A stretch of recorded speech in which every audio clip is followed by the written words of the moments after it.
Why is... Okay, my mic is working. Yay. I forgot to make sure my mic was working, so that was the little peekaboo, is me trying to make sure that was working. And I forgot to go into studio mode. Ah, welcome to Beacon Pines, where the entire world exists in a book. And if you haven't noticed, got it so it actually counts how many daily ice creams you got. So I just thought it'd be fun to keep track of that. At least I currently have zero plans to do anything else with it or make 30 prizes with it, but it just seemed like it'd be fun to keep track of. And I know Wes is lurking, but we're working on the cat tax thing for him. Got it up, got it running. I just need to do a lot of photo cropping, so hopefully it should be enabled on, I believe it's my Friday, so on Friday. But for now, let's go into the game. I haven't got past here yet. But, book! Dear reader, allow me to introduce you to my book. You guys can hopefully read this, because I like that it's reading it. Though it might at first appear like many books you've come across, it is far from ordinary. From what I've heard, yeah. You may, therefore, have some misunderstandings about its nature. Okay. The story that awaits you has not been fully told. That's how books usually work. Okay, a little quiet. Can fix that. I think I have to turn it up here. Well, that turned it up for me, so hopefully it turned it up for you all too. In fact, its conclusion is not yet known, even to myself. I think I read that there are some things where what you choose does change the ending. It is in that way that my book is special. Oh. It is in that way that you are special. It called me special! Without you, there is no story. Chapter 1. Normal isn't what it used to be. Yeah, that's happened a few times in life. It's a story about change. That happens a lot. Nestled in a shallow valley is the town of Beacon Pines. Okay. Far from the town square, across the river, past the neglected welcome sign, a young boy walks alone at dawn. Oh. His name is Luca Van Horn, and like you, dear reader, he's here for a reason. Cool. I'm here to play a game. What's his reason?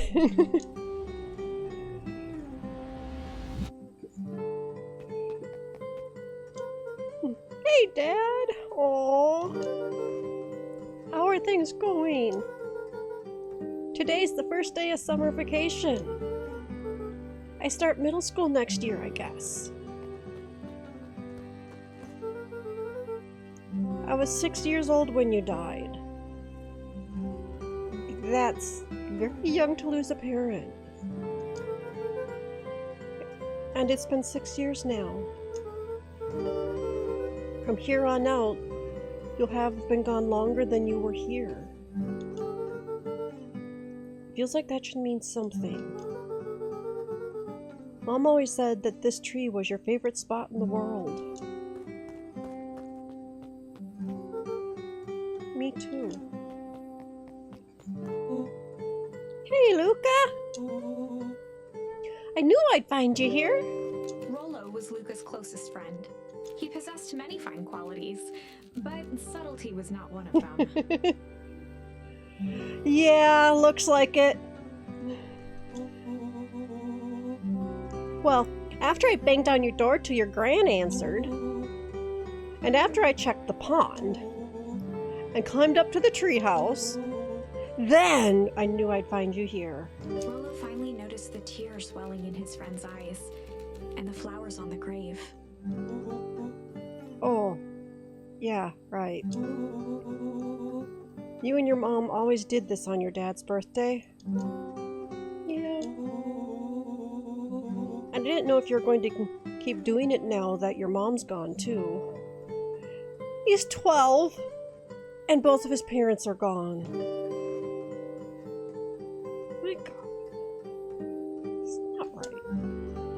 She's not gone. She's just missing. Sorry, I meant to say since she went missing. She's gonna come back, Rollo. Of course she is. Okay, Dad. See you next time.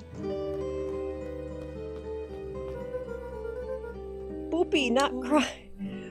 Well, this is supposed to be a little bit well, not super spooky, but Halloween-y. There's mysteries to solve. We just apparently haven't gotten there yet. Might have something to do with why his mom is missing. Sure, lead the way.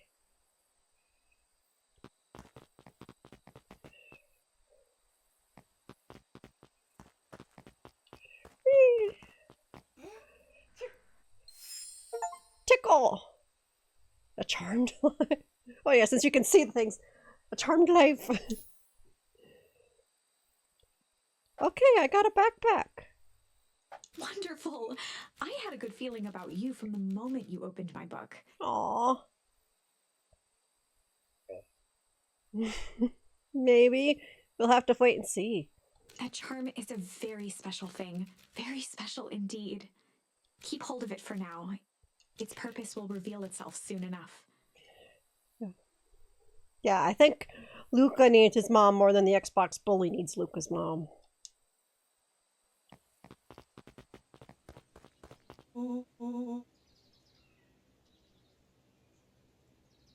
Oh yeah, I almost forgot. The whole reason I was looking for ya. I was wondering if you'd ever get to that. I found the perfect way to start our summer. How's that? Frollo looked to the side suspiciously. Not here. They might be watching. They who? Shh, not so loud. We need to do this in a secure location. Mission control. Alright, just have to tell Gran and then we can head out. What are you gonna tell her? I don't know. I'll think of something. If it's all the same to you, I'll meet you at the welcome sign. Your Gran still kind of wigs me out. I don't do well with new people. She moved in like half a year ago. Just meet me at the sign when you're done. Suit yourself. I won't be long. Okay, so... Okay. Okay, that's cool. Now will you let me move? Dear reader, forgive me for this interlude. Remember that charm you found in the dandelion patch? There are more of those special charms to discover throughout Beacon Pines. They've been known to reveal themselves to those who are willing. Some of them can be found in this very house. Ooh. Okay, gotta look for Gran and charms then. Gran had already lit the fire. She kept a warm house, as if by grandmotherly obligation. Yeah.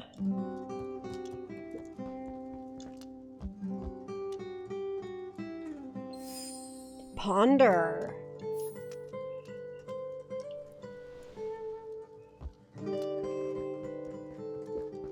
One of his father's old stethoscopes. Luca had spent countless hours listening to anything and everything with it. Not for years, though. Since Gran had moved in, the house was more peaceful, more orderly, and more covered in flowery fabric.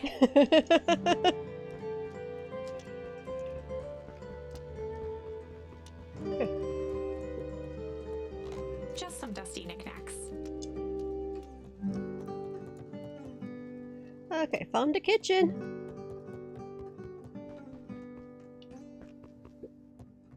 The only piece of furniture Gran had brought when she moved in was an old hutch. Makes sense. Store all the china.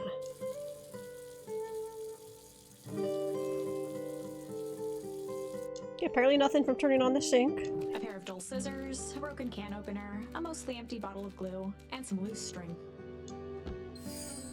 Ooh, junk. Okay, did not expect that one to have a charm. Okay, apparently cannot reach to turn on the An array stove. of prepared meals crowded the refrigerator, each labeled with the day of the week. That's nice. Oh my, this is quite exciting. I am now certain that you are the one I've been waiting for all these years. You'll recall I was a bit coy regarding the use of charms earlier. Excuse me, I tend to have a flair for the dramatic. You are about to encounter your first turning point. There are certain times in this tale when everything hinges on a single word. Step forth, dear reader. A sturdy old wheelbarrow. Yeah, and I heard something about the collecting words. A beginner's guide to gardening laid open on the bench. Probably Grandma's. Hi, Gran. I'm gonna go. For Pete's sake, go change out of your pajamas before you say another word.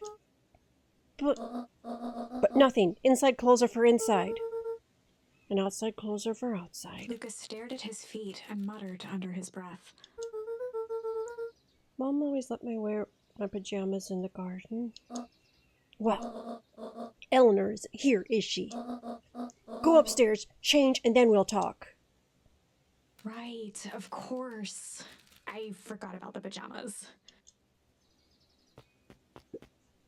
Young Luca would spend hours hiding in the bushes, waiting for a chance to jump out and startle his mother. She always enjoyed humoring him by feigning terror. Sounds like Luca had a decent mom. Okay, so at least I know where Grandma is now. Okay, here's the stairs. Which one's my room? Which one's Gran's room? Gran had commandeered the upstairs closet when she moved in. Some things need shelter from a young boy's mischief, she said. Okay, hide. Luca paused at his parents' bedroom door. He just wasn't ready to go in yet. Okay, that's good to know that one's definitely not his room. Gran's bed was undisturbed.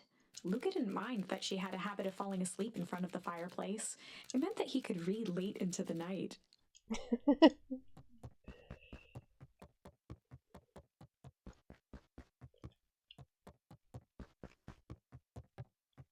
Because then you gotta share a room with Grandma. Luca tossed on his favorite old sweater. Even though it was the first day of summer, a chill still hung in the air. Chill. Gran's moving in meant that most of Luca's things had been crammed in the corner. Luca was somewhat annoyed by the situation. Yeah. Okay, I can't even get on my bed? My lord. Is there anything in here? Nope, okay. So I gotta go find Gran again. She's still in the garden? Probably. Oh yeah, gotta pay attention to where I'm going. Hi, Gran. I'm not wearing my pajamas anymore.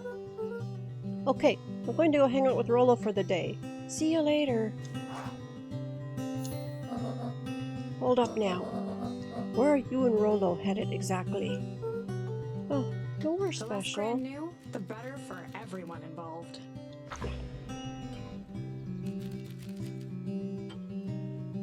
Well, we're gonna go.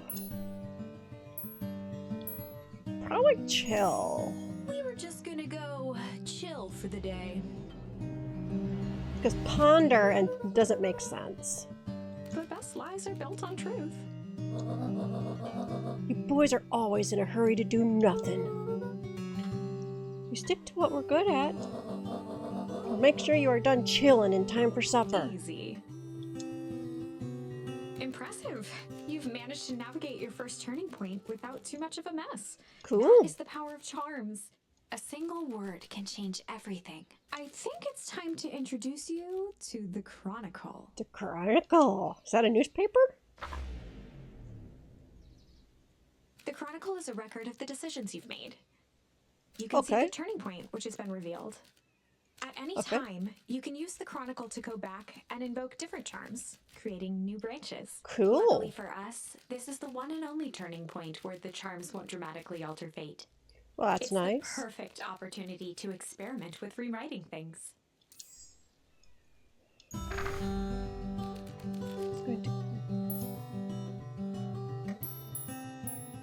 Let's try hide. We were just gonna go hide for the day. We're just gonna go hide. Traditionally, when one is trying to hide something, they avoid literally using the word hide.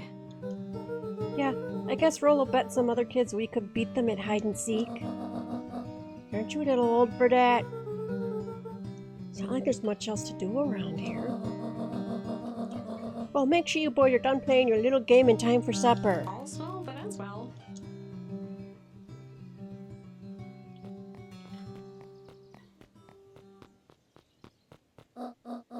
Oh, and Luca, you and Rolo stay out of trouble. I know. Get into trouble with Rolo. Gran just told us to stay out of trouble.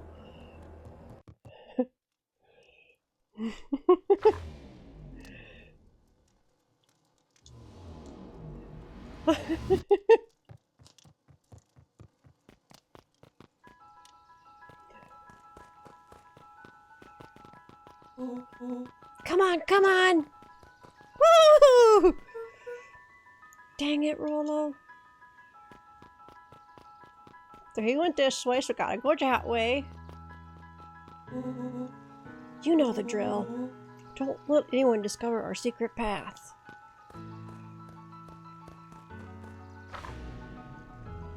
Chapter 2.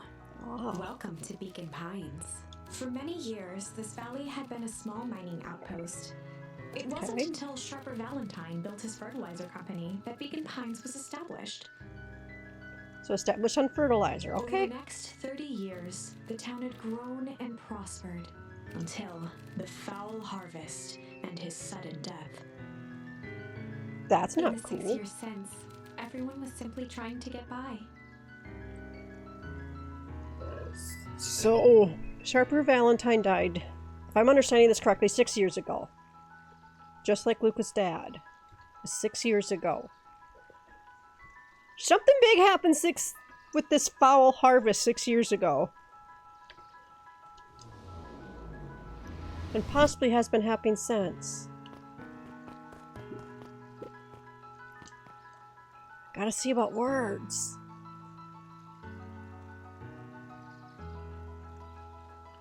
Apparently, no words for that. Okay.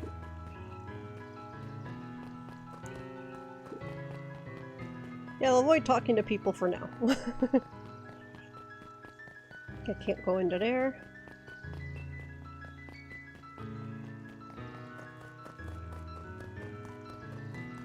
Okay, nothing there.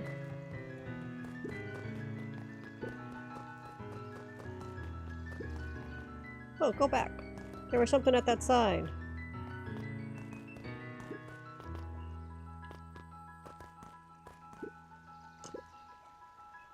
Old Pickler's Pond. Okay. It was just something to read the sign.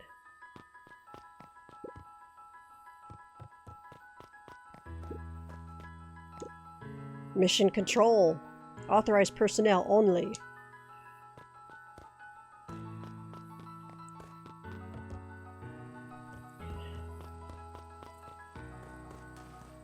Lots. The boys had a good thing going, as long as they kept old Jeff happy. They had an endless source of precious materials to add to the treehouse. Okay, who's old Jeff? Is he the guy at the lake?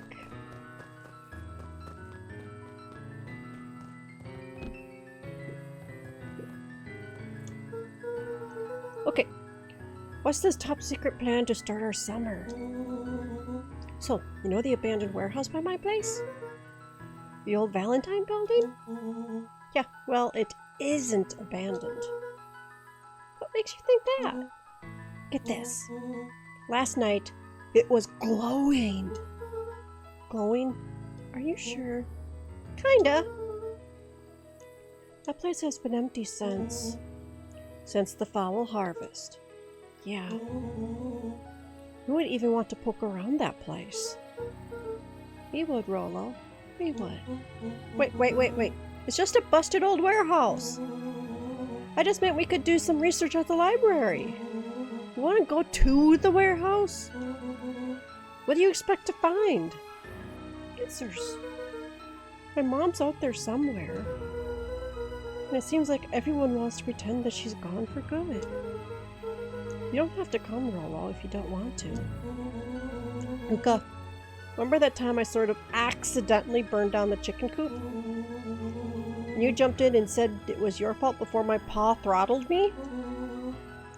This is a flaming chicken coop sort of deal. I've got your back. Thanks, Rollo. Now that I think about it, poking around a decrepit fertilizer warehouse is exactly how I want to spend the first day of summer. Let's go.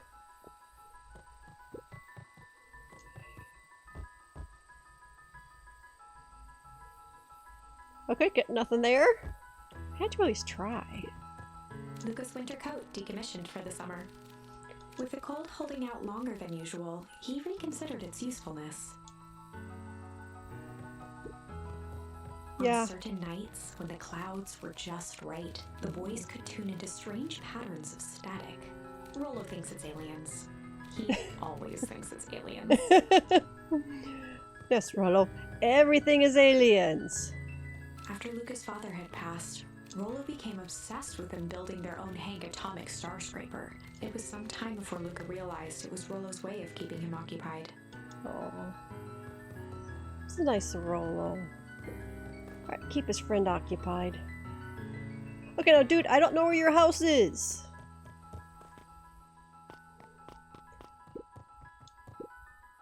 Hey, Jetson! Is the line playing any tunes today? No bites this morning, I'm afraid. Come to think of it, can't remember the last time I reeled one in. But hey, it was never about the catch. This is where I come to think. Yeah, that's what my dad used to do here. That reminds me, if you ever want his chair back, I've taken to standing recently. Keeps me from falling asleep at the reel. If you don't mind, I think it should stay. Not at all. An empty chair makes for a great listener. Whenever Luca saw his dad's chair by the pond, it reminded him of the days they'd pack up a couple of sandwiches and fish until sundown. Oh.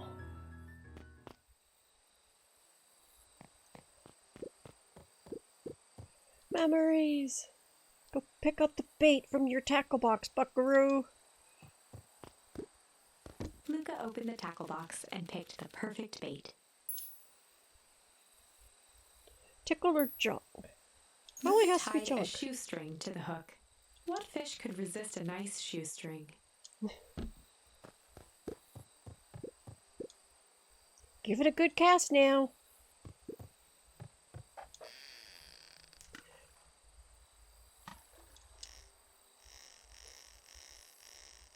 Do I just have to keep pressing the button? Easy there, buckaroo. You don't know your own strength.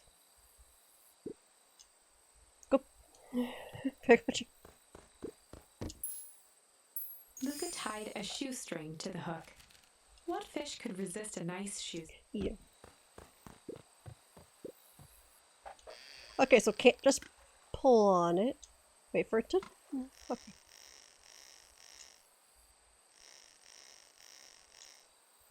Okay, take it easy so I don't break the string again.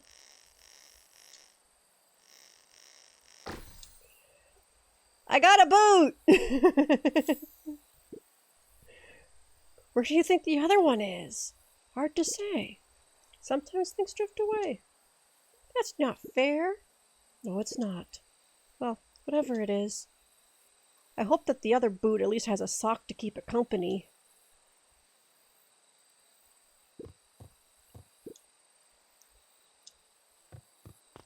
Hey, can I talk to the boot? Nope. Out of... Luca tied a shoestring to... What fish could resist a... Okay, how many times do I fish here before?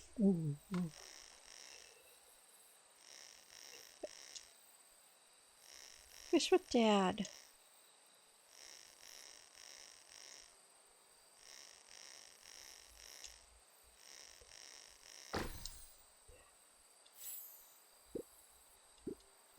And we're just going through that again. Okay. I'll leave to memory then. Okay. Did I talk to the dude on the ladder? No. Okay, that's fine. Hey, Mr. Kerr. Hey there, pal! William Kerr was the CEO of Perennial Harvest Company. He had become a fixture around town over the past few years. After the failing of Valentine fertilizer, the town was hungry to welcome a new source of employment. Excited for the big festival? Oh, sure? Come on now. When I was your age, there's nothing more exciting than a town festival. The food, the music, the dancing. Yeah, he doesn't look like he's very friendly. Sounds pretty alright. You're gosh dang right it is. I'm looking forward to letting off some steam myself. Make sure to invite all your little friends. I couldn't keep rolling away if I tried. Excellent.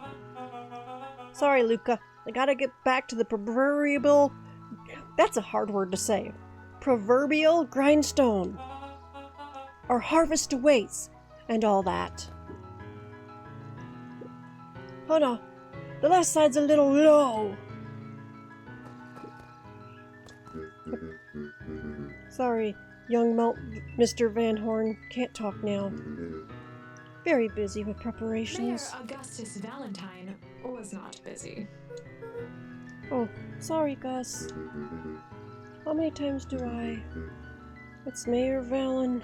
Flustered, Gus instinctively loosened his tie. Keep up the good work. I must briefly attend to a concerned citizen. Huh? It's nothing. Keep at it. Alright. What can the Mayor of Beacon Pines do for you today? Oh. Just saying hi, I guess. Well. Good to know you too, young Mr. Van Horn.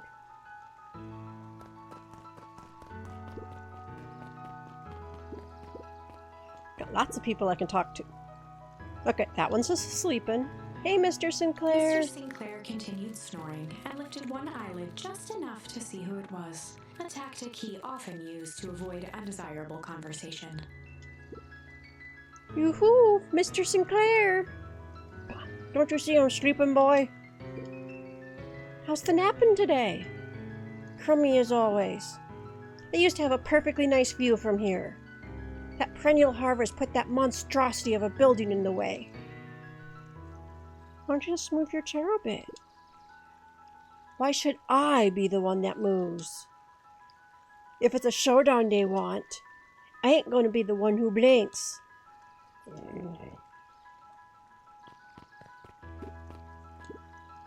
Come on, Andy, grab his wallet. I'm sorry, Iggy, I can't. Do it or we pound ya. Yep. Yeah, but my mom said... Yeah, but... If I had a nickel for every yeah, but... I'd be freaking king of nickels. Ain't that right, Tish? Yep. Dude, they're trying to steal your wallet. Mr. Van Horn, do you have a moment? It's just Luca. Golly, I'm sorry. It's my first week at Perennial Harvest. He pulled a pen from the pocket of his sweater vest and began to frantically jot something down on a clipboard. Wonderful. It won't happen again. We are going to be on a first-name basis. Then you can call me Pete. Oh, nice to meet you, Pete. Sorry, what are you writing? Oh, just documenting. Gosh, exciting to be part of something so darn special. You know, it's not just about new fountains and phone booths. We're going to change the world. It all starts here in Beacon Pines. Isn't that amazing? Uh-huh. Anyway, I better get... Oh, that reminds me. We'd love to hear your thoughts. My thoughts? You bet! we're gonna change this town, we need to get every detail right. That sounds intense. Ha! Changing the world is intense. So, what do you say? Could you answer a few questions? Well, I guess if it's quick. Wonderful. Open to answering a few quick questions. One down. See, it's not that hard, is it? Oh, okay. We going already? Question 2. What is something you love about Beacon Pines? Never really thought about it before. Perfect. It's the only place I've lived. See? That wasn't so painful. He stopped scribbling and glanced up from the clipboard. Was it? Oh, I guess not. Huzzah! First 3 questions answered in record time. Are you literally writing down everything? Thank you so much for your time. I need to process these answers. You can save the rest of your thoughts for later. Okay. Our harvest awaits.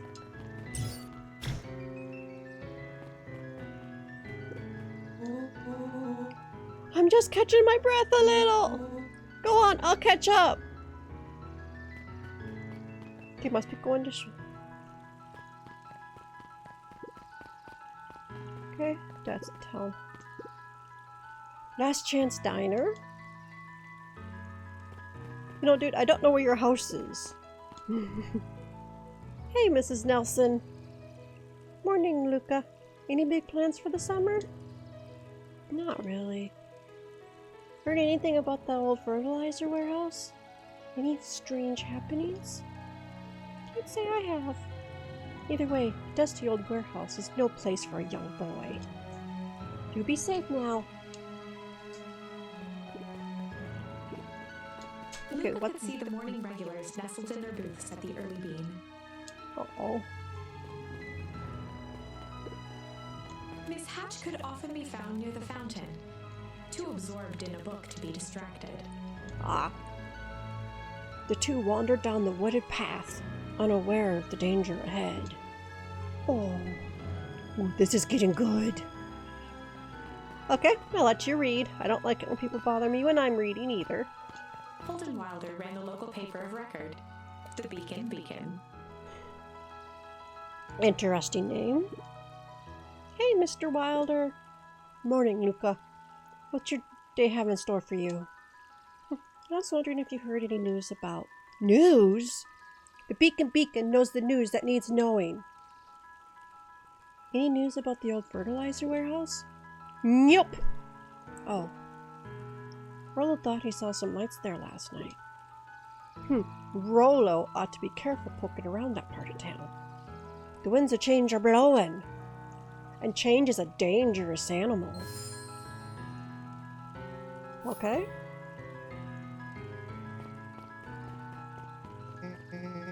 Luca, just the fella I was looking for. Hey, Roxy, what's up? Oh, right. Rendezvous with Roxy. This is an important turning point. For the first time where your charms will change the course of fate. Ooh. And currently, we only have one suitable charm at our disposal. Have no fear, we can always return later using the Chronicle once we find more charms. Well, now I'm just rambling. Where were we? Have you seen my blockhead brother today? He skipped out before breakfast. Well, not really, no.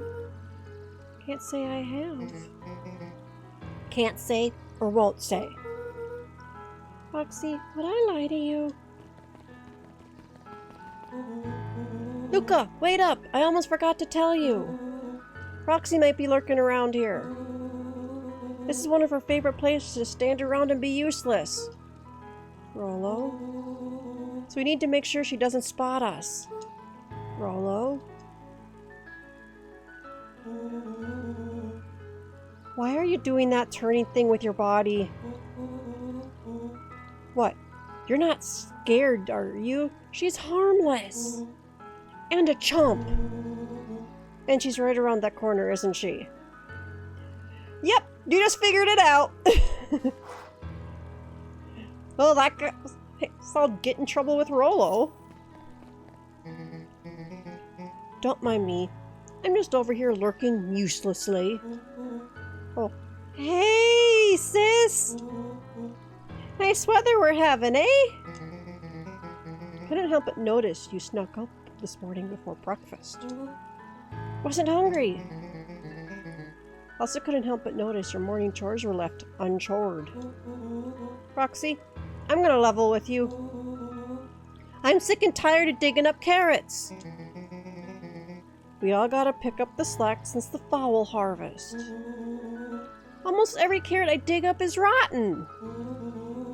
And the rest look like they were hit with Hank Atomic Stinko Ray. All the more reason to keep on digging. There's gotta be more to life than puny carrots. Look, Roxy, Luke and I have places to be, so if you don't mind... Oh, I do mind. I'm not gonna catch hell again because of you. So either you march yourself home and harvest those carrots, or I haul you home myself. Rollo froze as Roxy took a step toward him, cracking her knuckles. Luca knew he had one chance to save his friend from being dragged home. Passed, but you found the best way to deal with an angered Roxy is to be a little chill. In the past, he found the best way to deal with an enraged Roxy was to be a little chill. Come on, Roxy. It's the first day of summer. The sun's shining, and we just want to take it easy. Let's leave tomorrow's problems for tomorrow. That's great and all, but Rollo's problems have a way of becoming my problems. And Pa always says, tomorrow's work is best left for yesterday. March, you big oaf. Oh, rats. I expect a full report about the Valentine place. A full report! Okay. So, Fitz, what are you up to this darling day? Nope. Cool. Okay.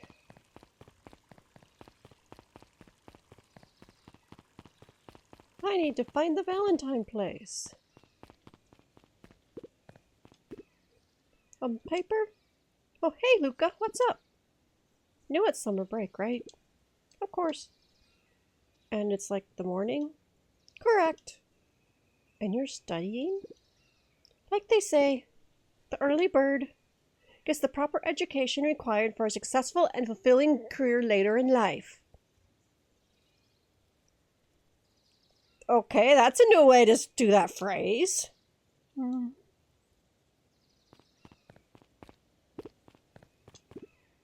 Hey, Zariel. Hiya, Luca. Could you please tell this lazy butt to keep out of the cafe?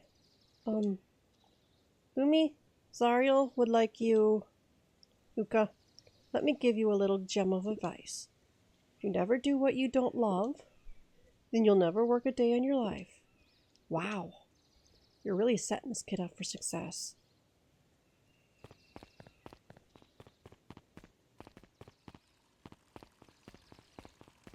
Okay, what's this way? History Museum. Birds and Bones. No touchy. Okay.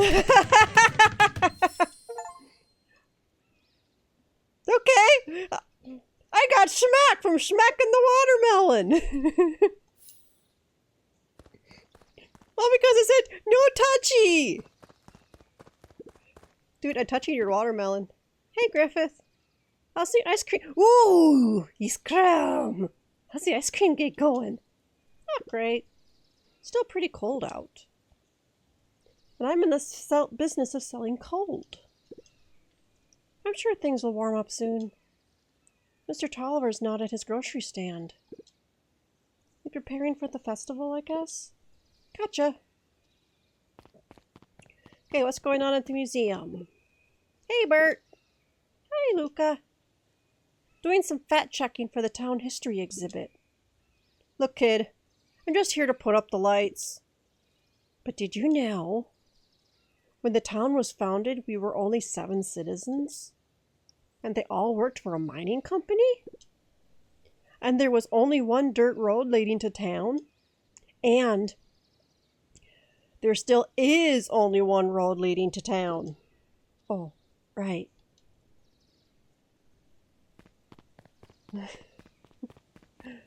Okay. And what's over here?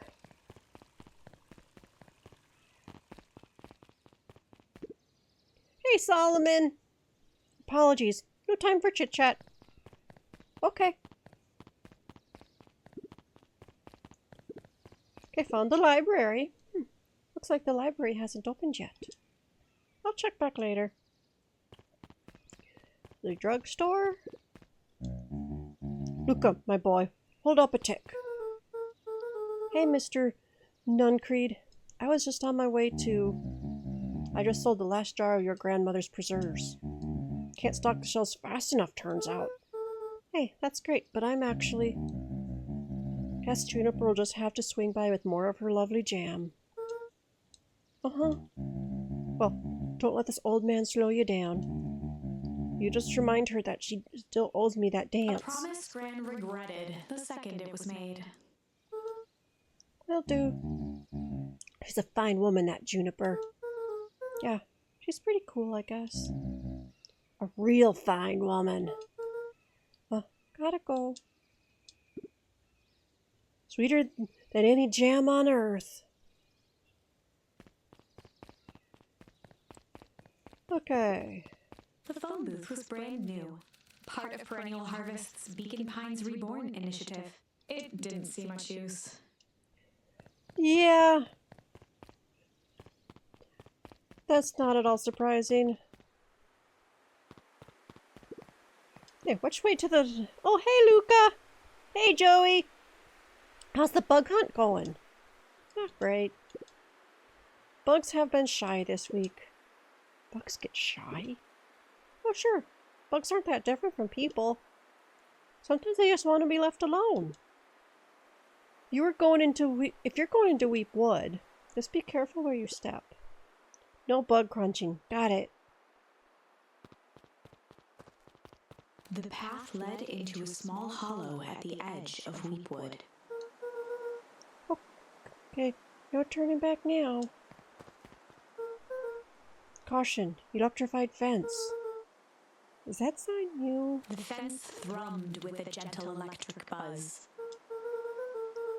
Okay, so what would Rolo do if he was here? Luca often asked himself what Rolo would do, so that he could rule out that option. I'm definitely not touching that thing.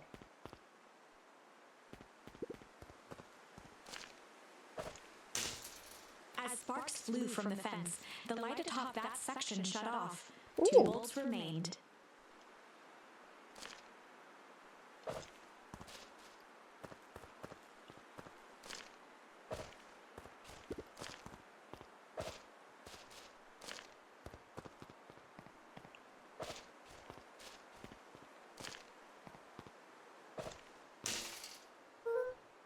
That's One more 2. to go.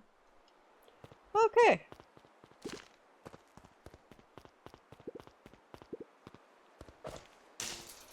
The fence's buzzing gave way to silence. Okay, moment of truth. Every kid in town knew the old Valentine fertilizer building. Oh, I found it! Long Cool! abandoned, the warehouse once served as the industrial heart of Beacon Pines. Now it stood only as a reminder of things left behind. The dormant building showed strange signs of life. Okay, so Rolo wasn't exaggerating for once. What's going on There here? was only one way to find out. Okay. Wow, that smells awful. Too bad Rolo's not here. You have no problem poking around in there. Yeah, then he'd probably get asked what in the world. The hose emitted a subtle sound. It was actively draining some kind of liquid. Yeah, and it's definitely not water. Luca thought he heard faint sounds coming from the other side of the door. He pressed his ear against the cold metal to hear better. A zipper?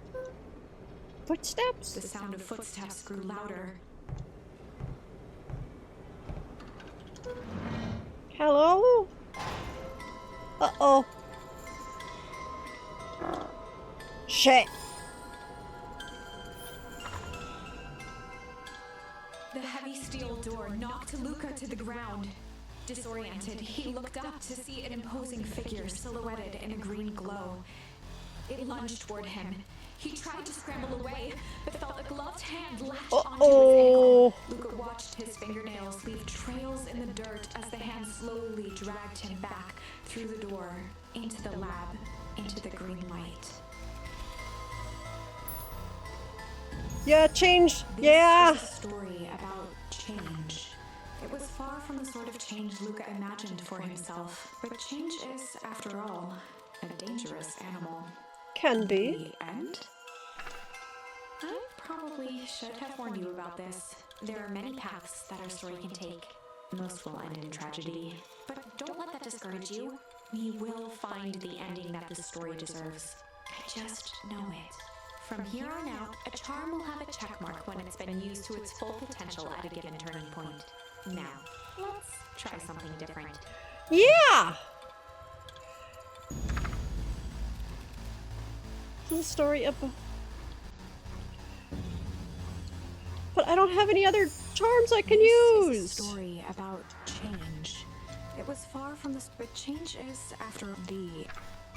I probably should have warned. There are many paths that our story can take. Most will end in tragedy. We will find, from here on out, a charm. Now, let's try. Okay, here... Yeah, no, okay.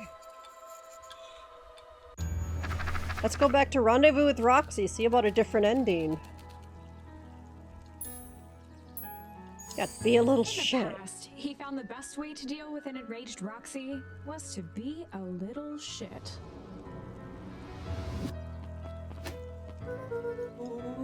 So yeah, got the first ending and... Yeah. What have you done? Ah! Did that little shit just kick me? Run all you want, you little twerps. You gotta come home eventually. Sorry! Investigate with Rollo.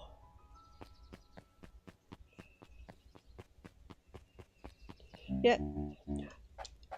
Hold up a tick. Why? I'm sorry, Mr. Nuncreed. Kinda in a hurry right now. Sigh. Boy's got too much of his father in him. A real shame. Oh.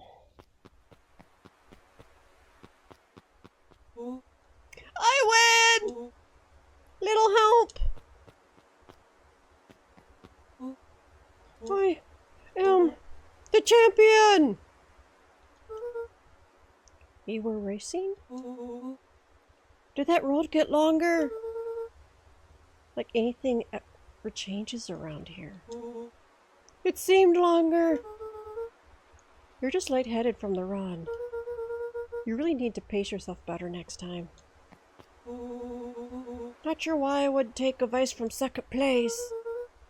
Has that sign always been here? Wait, what? Caution, electrified fence. Now that's definitely new. Creepy. How are we gonna get around an electric fence? Don't worry, I've got this. No! Why did you do that? Paul always said you can figure out what the plan was once you're done. Great. What now? Oh, I did my part and established that touching the fence is bad. I'm sure you can handle it from here. I'll supervise. From a safe distance. Okay.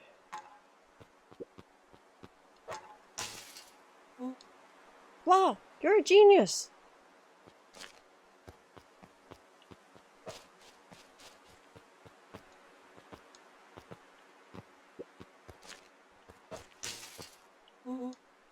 I think that did it.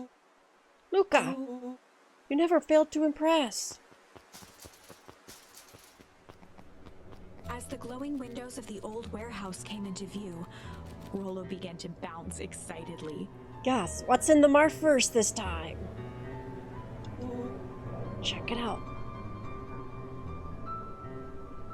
I don't know how it worked. It's basically book. It must have made a short circuit or something. Dang, Rollo, you weren't exaggerating for once. Was there ever any doubt? This definitely needs investigating. Good thing 2 ace detectives are on the case. This is bizarre. This is awesome.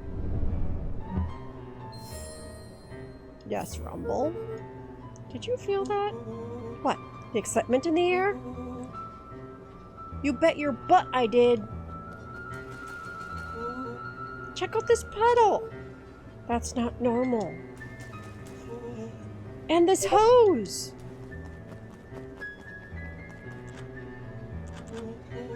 Oh man, the door's locked. Try harder. No dice, it won't budge. Oh well. The dumpster is new, right? I bet it's got stuff in it. I can't really see what's in here. Who did all of this? My nose is itching. I think I smell some treasure. Are you sure it isn't the hazardous waste? Just help me get in. Rollo, it'd be my honor to throw you in the trash. Come on, Lady Luck. So, what's in there? Let's see. There's a squishy bag of squish. Wow. A good inch of stagnant sludge. Your natural habitat. Wait, hold the phone. Hold 2 phones. Check these bad boys out. Fishy Marsh movie. Sheriff in a coastal town named Marf might just fight a shark named Jupiter to save the town of Ice Cream Falls from closing down for the summer. Ooh. I can't have town closed down. Especially when it's ice cream. You need that during the summer. Are those walkie-talkies? Just like Hank Atomic communicators. Do these actually work? Ground control to Hank Atomic. Hank, do you read me? This is Hank Atomic. Ground control. You're coming in 5 by 5. How are your vital readouts, Hank? It's getting a little stuffy in here. Requesting assistance for evac. Help is on the way. Uh-oh. What was that? Someone's coming. Give me your hand. I'm trying. My hands are covered in squish. Scoot over. I'm coming in.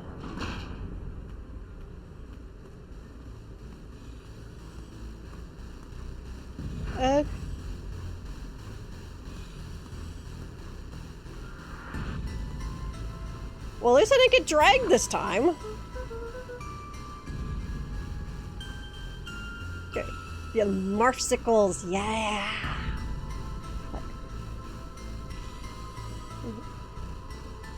Okay.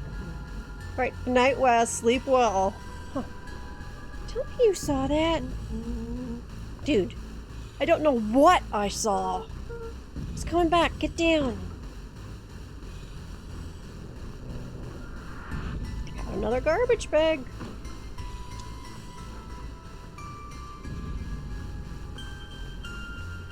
The boy sat petrified under the weight of the bag. Oh God. Tell me that's not what I think it is. Luca, do you know what separates run-of-the-mill detectives from ace detectives? A ridiculous hat?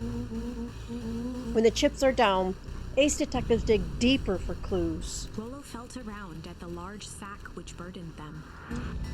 Aha! Snapped off a tag from just within a small zipper opening in the bag. It's some sort of badge or something. What's it say? Rollo held the badge up to a faint shaft of light within the dumpster. Mr. Prescott, deep engineering. It's a name tag. Why would throw away a bag full of slimy old name tags? I think it's just one name tag and a bag full of something else. Oh, okay. I think we should make a break for it. Stay calm. This is no time to panic. I'm not panicking! You're panicking! Rollo, calm down.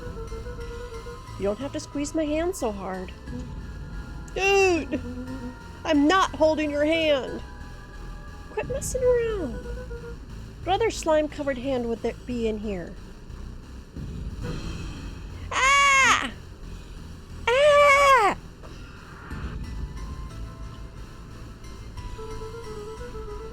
I'm beginning to see the benefits of your Run for Our Lives plan. Great. You clearly established that I'm faster than you, so I'll go first. Why not go together? Flamin' chicken coop, Luca. I'll make sure the coast is clear. After I go, count to 100.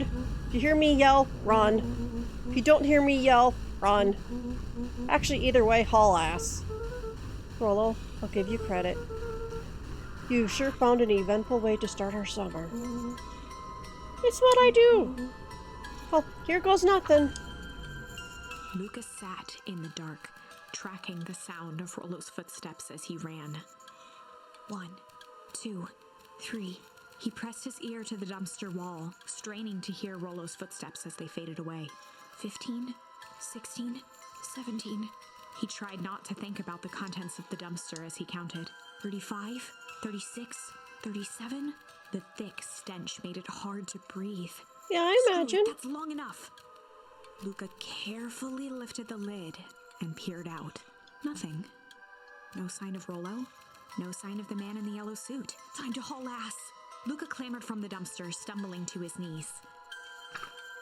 He was up like a shot and running, sprinting toward home as fast as he could. Beacon Pines flew by, blurred by the tears that welled up in his eyes. He wouldn't remember getting home at all that night. Throwing his front door open, storming up the stairs to his room and surrendering to sleep almost as abruptly as he hit his pillow. Chapter 3. Finding a Friend. Ooh. The next morning, it was quieter than usual at the breakfast table. Only the sound of silverware and chewing interrupted the awkward silence.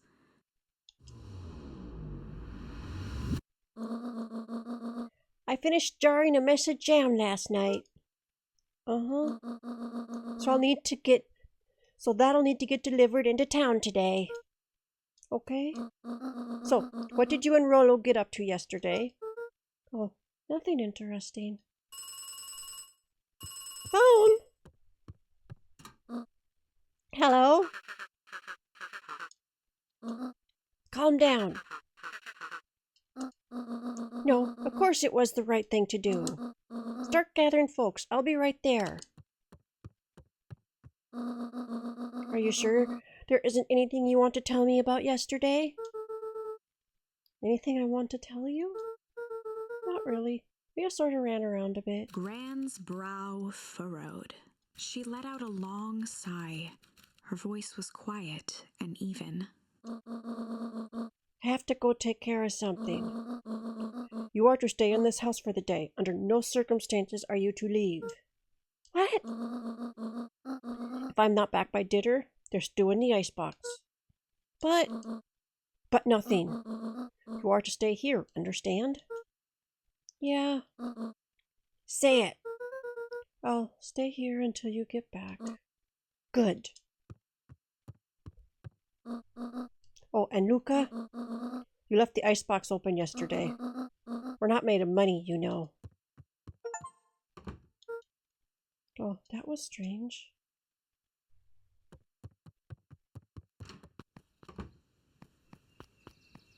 Okay. He's gotta do as I'm told for a little bit, stay home.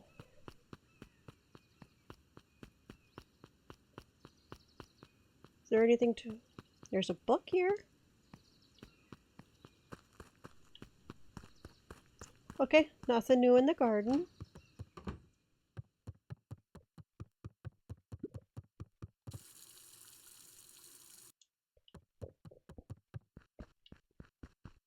faint electronic sound floated in the air. Ooh.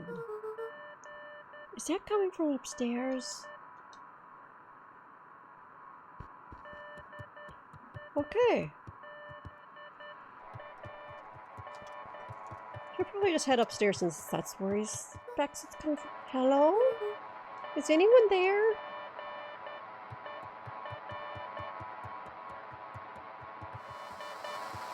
Ooh, Walkie! Hello? Rollo, is that you?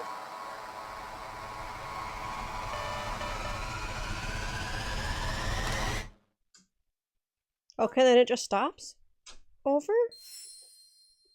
Yeah, that's strange.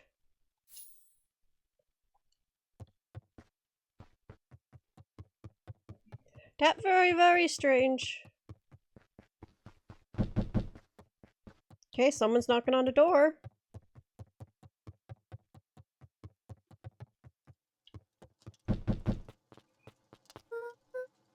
Oh, hey, Roxy.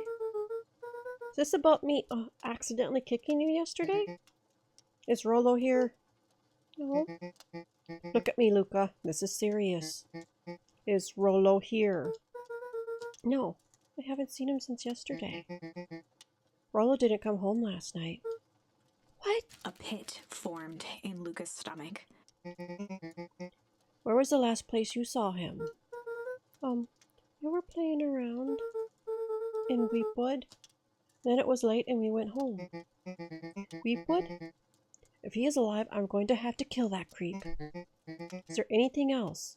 Anything that he said? Luca's mouth felt dry. No, we were just messing around. Okay. I need to let people know to check the woods. You just stay out of trouble. Go see if he's hiding in the library or something. Luca could feel his heart beating in his throat. Rollo? Where are you? Like Grandma said, I'm not supposed to leave the house.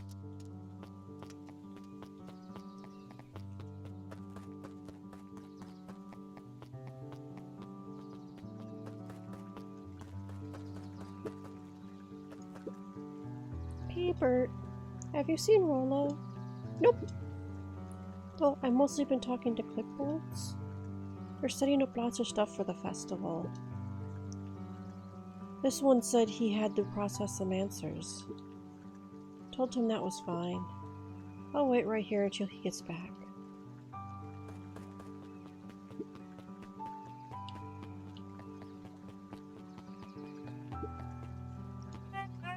Howdy, Luca.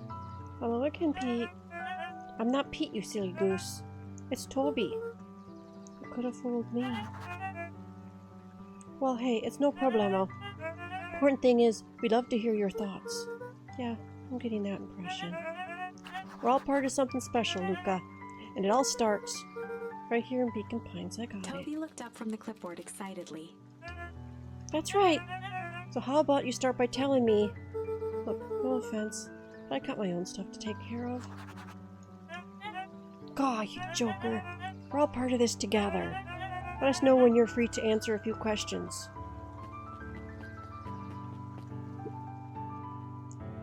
Really need to get back to work. Just a couple more minutes. If Roxy said she will be here, then she will be here. I don't see why I'm standing around, doing nothing, and waiting for Roxy. And I could be standing around doing nothing and getting paid for it. Come on, Lumi. Roxy needs our help. Yeah, well, good intentions don't qualify as legal tender. Arg, my parents wouldn't listen. No offense, but isn't Rollo always getting into trouble? Something feels different this time. What can we do to help? We need to check where the adults aren't. So I guess it's up to us to check Weepwood. Our shift doesn't end for another couple of hours. We could spend the time making posters. That would be great. I guess. Right, Fitz and I will check Weepwood. We'll be back later to pick up the posters. I think my dad has a map of Weepwood. Let's swing by my house and grab it before we head out.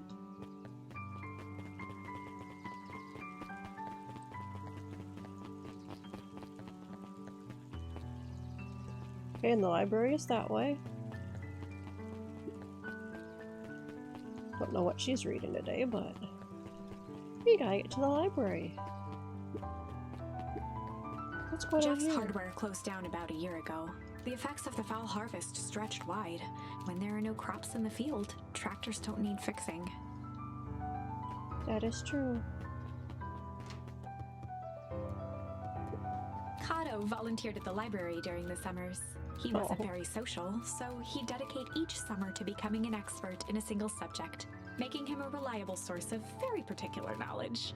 If you were to ask Kato something he didn't know, he'd escape into the dusty old bookshelves and return with just the right thing. Hey, Kato Kato. was lost in his reading. Luca crooked his neck to see the title. Introduction to Melitology. Oh, hey, Luca. You snuck up on me. Hey, Jupe! It's a Jew penguin! With arms! See if I can get my head out of Good book? No, just started He it. gestured to the shelves. I'm really running out of books I haven't read yet. So now it's on The Wonderful World of Bees. Turns out, bees are pretty cool. For instance, did you know that 70% of bee species actually live in underground tunnels? Or that if there are two queens in a hive, they will fight to the death for supremacy? That's interesting, but you haven't seen Rollo recently, have you? Not since yesterday. Keep an eye out for him, okay? Sure thing. If I see him, you'll be the first to know.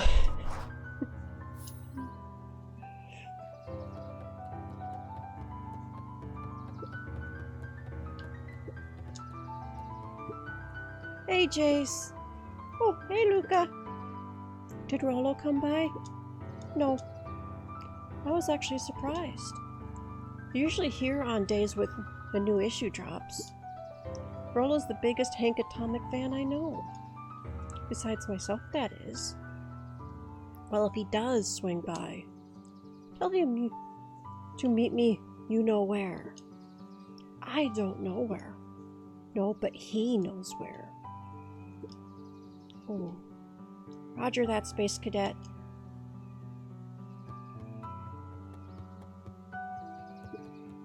There were rarely any actual new additions, simply a variety of existing content rotated into the front display each week.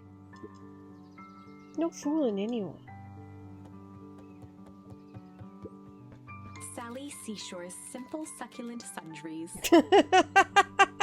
That's gonna be a tongue twister. Luca brushed off a smudge of dust. Or maybe it was flour. 30 recipes so easy you'll doubt it's even edible. Succulent. Yum. A peek behind the curtain. The methods and ruminations of Patrick C. Montesquieu. One of the greatest acting minds of our time. By Patrick C. Montesquieu. I think Patrick C. Montesquieu thinks a lot of himself. Oof. Oh, the cobs I've eaten. A salad-centric travel guide for the mildly adventurous. Yuck.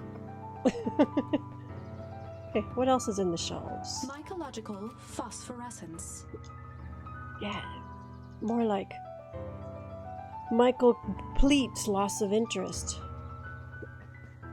The bottom corner shelf was a dusty array of thick science books. Only one binding was clean enough to read. Cellular Biology and the Chemistry of Mitosis. Boring. Depends on who you are.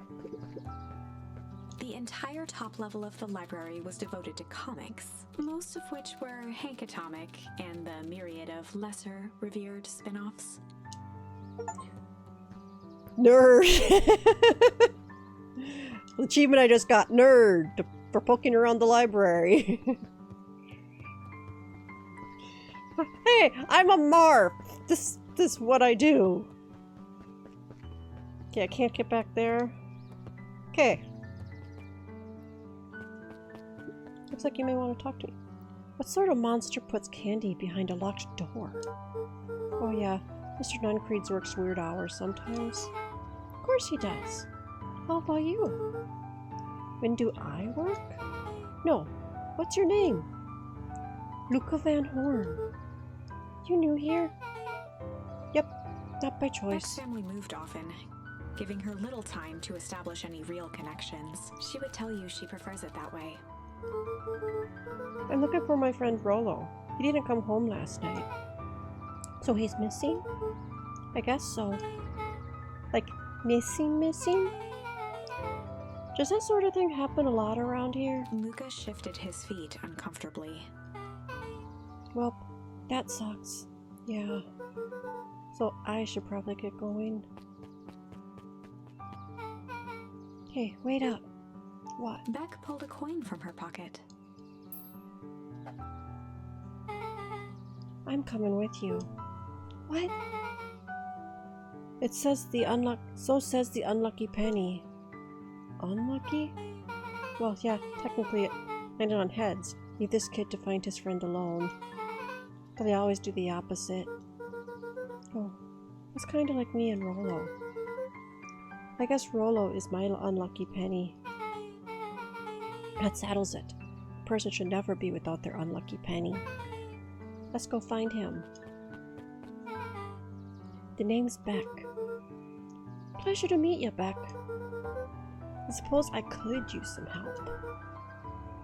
Try to keep up.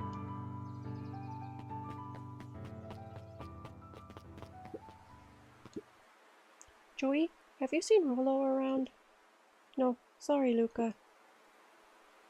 I've had my eyes on the dirt looking for beetles. Can't seem to find any. He never came home last night. You think it's because it's been colder than normal? I don't see why that would have anything to do with Rollo. No, the beetles. You think the temperature confused their circadian rhythm or something? What's to say? I'm no beetologist. Just keep an eye out for him, would you? Of course.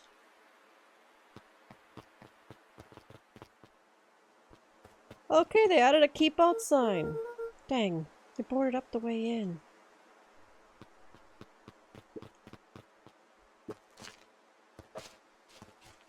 Yeah, of course, that's not going to help.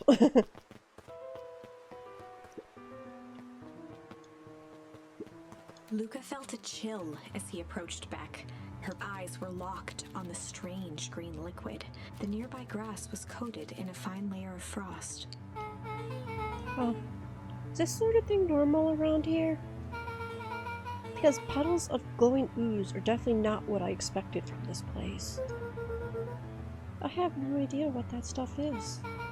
Well, next obvious step is science. And what does science suggest? Pocket it with a stick. Or, no, poke it with a stick. So. Luca watched as Beck dipped a broken tree branch into the goo. Beck's eyes widened as flowers grew from the dead wood. First small buds, which quickly bloomed into vibrant petals.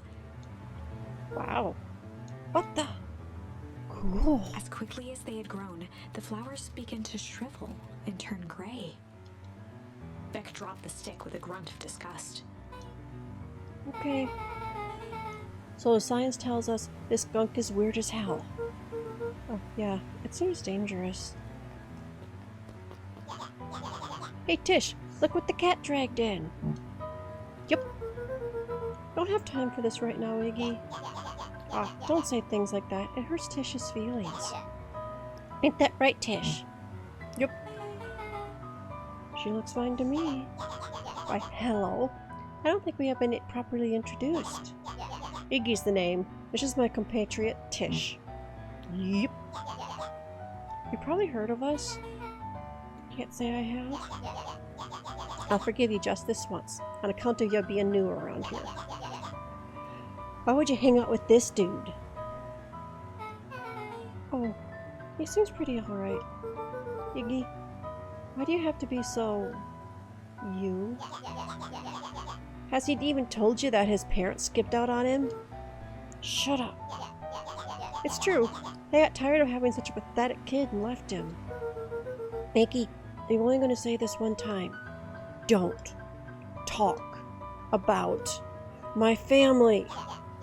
Oh, Look who's growing a backbone now that a girl's around. First his pops croaked, then his mom finally couldn't take it anymore and bounced. Iggy took a step towards Luca, his sneer lit by the glowing puddle. Beck could see tears welling in Luca's eyes, his fists clenched. Some things about Beacon Pines were very different from the city. But a bully from a hayseed town is really no different from a city bully. Beck took a deep breath and thought. Well, it's time to bust out the... Okay, either tickle or strange. Try strange. Well, time to bust out the strange. Alright, Luca. Looks like you need a little mud bath. What's wrong with you, new kid? You're about to pound your friend. Beck stared in silence, the only sign of life being the twitch of an eye. It's weird when people don't talk. Giggity! Yep. Stop being a weirdo. Oh, hello? Are you some kind of wackadoo? Makes sense. Wackadoos travel in plants. And dud. At the sight of Iggy taunting Beck, something in Luca snapped. Iggy's smirk shifted to a look of shock as Luca launched himself into his stomach. Ugh! Iggy's clothes were drenched in the glowing ooze. You jerk! My clothes are ruined. I'm gonna... Iggy's voice began to slur as he struggled to get up. I don't feel so good. I'm sorry, I just... Oh shit. Yup.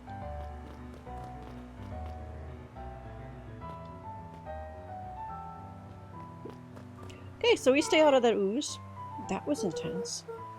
I think he's gonna be okay, right? Nothing about this seems okay. The person at the warehouse, this strange ooze, and what it did to Iggy. Was Rollo caught up in all of this? Possible. That's my guess. We have to find Rollo.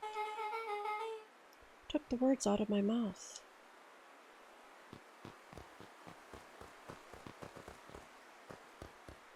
I can't go any further that way.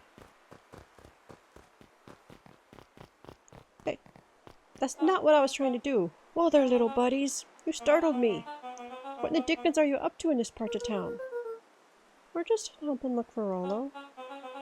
Oh, you haven't heard the good news? Rollo showed up safe and sound a bit ago. Really? So, where was he? It's funny, really. He's got a little turned around in the woods. It can be disorienting, you know. I'm starting to get that impression. Rollo's at his house now, getting some well-deserved rest. Wow, that's a relief. You two should scurry along before you get lost yourselves.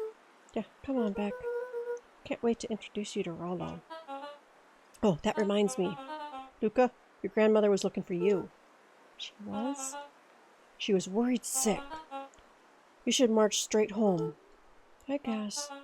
Beck, your folks might be getting worried too. I'll walk you home. I need to talk with Nellie about work anyway. Beck glanced toward Luca. Guess all's well that ends well. I'll introduce you to Rollo tomorrow. Sure. Glad he's okay.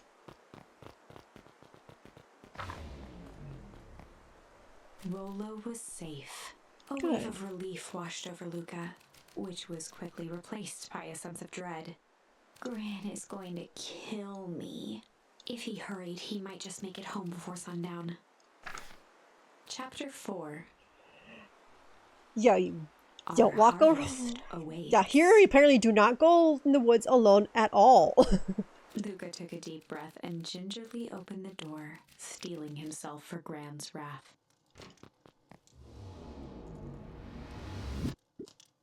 Gran? I'm home. Everything's fine. Gran?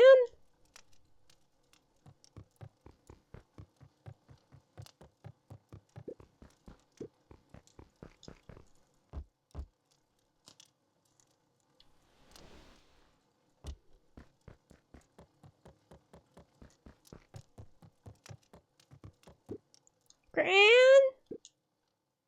I know I wasn't supposed to go anywhere. I was just helping look for Rollo.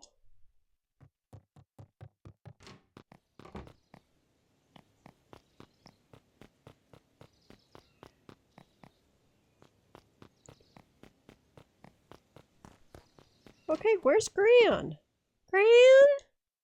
Roxy came over. She was worried about him. So I figured you wouldn't mind if I helped look for him.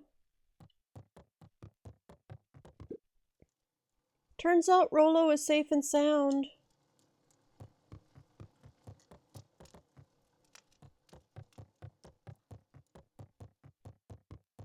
Luca was alone. The house was empty.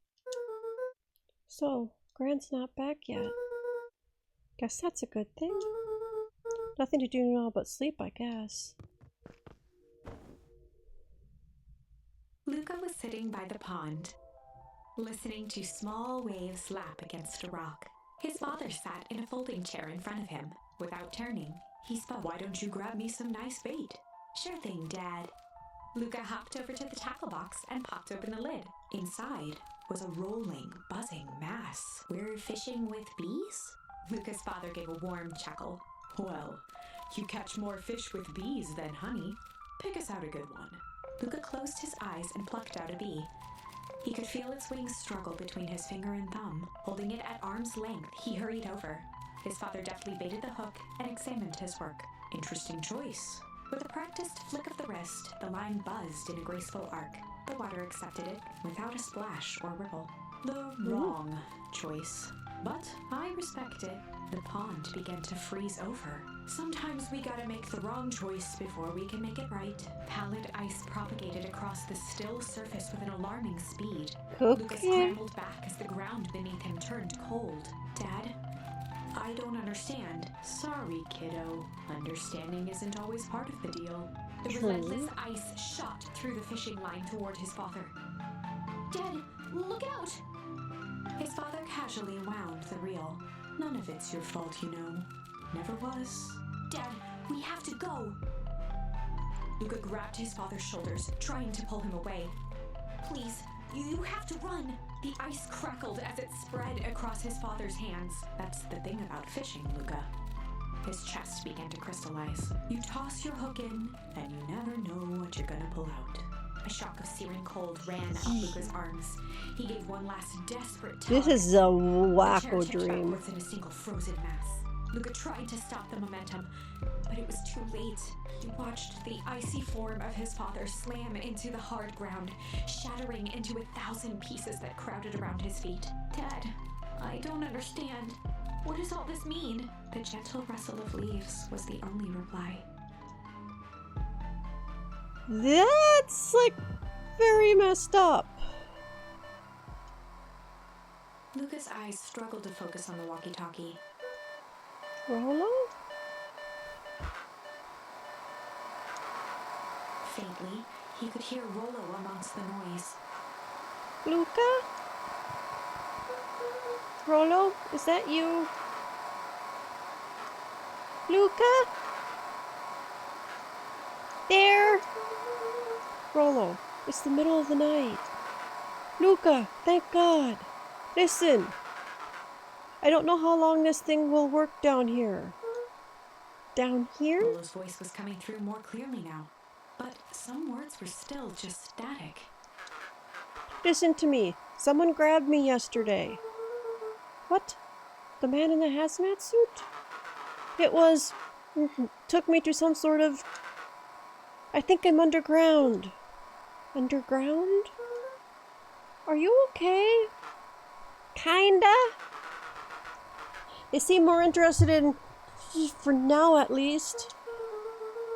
Mr. Kerr said you made it back home safe. Kerr? No, trust... He's... Hold on, someone's The coming. signal went silent. Rollo? Rollo, where are you? Luca held still, waiting for a response, his pounding heartbeat marking the passage of time. Okay, I think they're gone. Getting worse. I can barely hear you. Rollo's voice began to fade. Losing signal. Not much time. Mission control. You need to. The treehouse. The treehouse. The signal died for good. What was he trying to say about the treehouse? What's at the treehouse? The antenna? He wants me to use the antenna in the treehouse to get a better signal? Rollo, you're a genius. Luca grabbed the walkie-talkie and sprinted to the treehouse. Pull up the walkie-talkie to the radio in the treehouse. Okay. Think I remember how to get there? Luca heard a group of footsteps approaching. He dashed behind the bushes to avoid being spotted. Good. One of them's Gran. So, we all understand our roles. You can count on me. I still think we need more time. This wasn't the original plan. Mr. Tolliver paused, shifting his eyes to one side. We're all in danger now. I, for one, refuse to sit idly by while the danger persists. I refuse. Hiram, you just keep your wits about you. Mr. Tolliver took one long, quiet breath. You're right. You can count on me. I just wish we could have made a deal with Eris Valentine. Her resources would have still come in handy. As I said, I had no time to contact her after your call this morning. Plans change. How's Luca holding up? He's fine. You wouldn't lose sight of the fact that this is all. I know very well what all of this is for. We have no choice. Operation Sparkplug has a new objective. We are in agreement. The three shared a determined look. Good. We'll reconvene after the festival.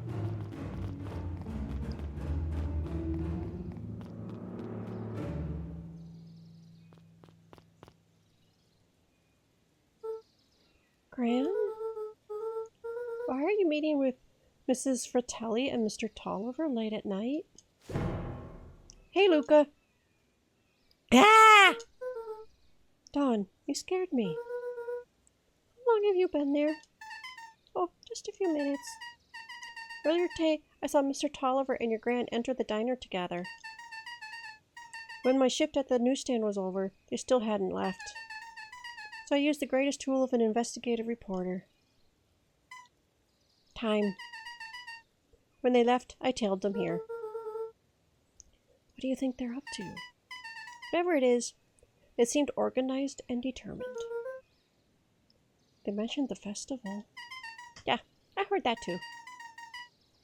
Has the Gran been doing anything different recently? Anything strange? She got a phone call this morning and rushed out the door. A call from Hiram Tolliver, it seems. She was either furious or terrified. Or both. Luca, be careful out there. I think we might be in the middle of a scoop of a lifetime. I will. Aren't you coming out? No, I'm going to stick out here for a bit longer. See ya, Luca. So you're in this way to get to the treehouse.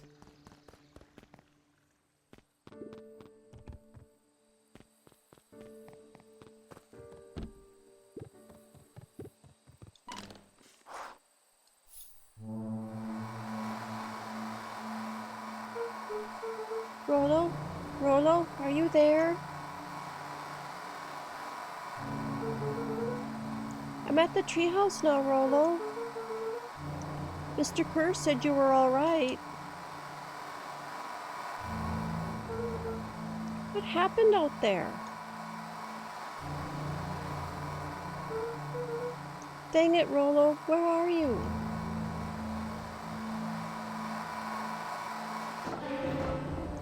Uh-oh.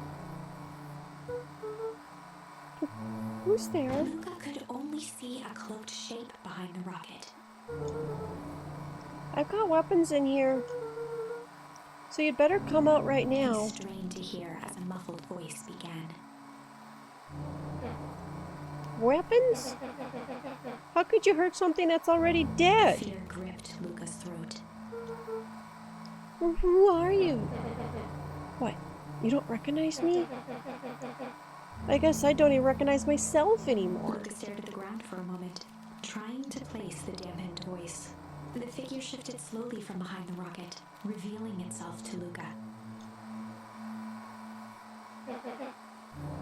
I'm a monster. And now they hunt me like the beast I am.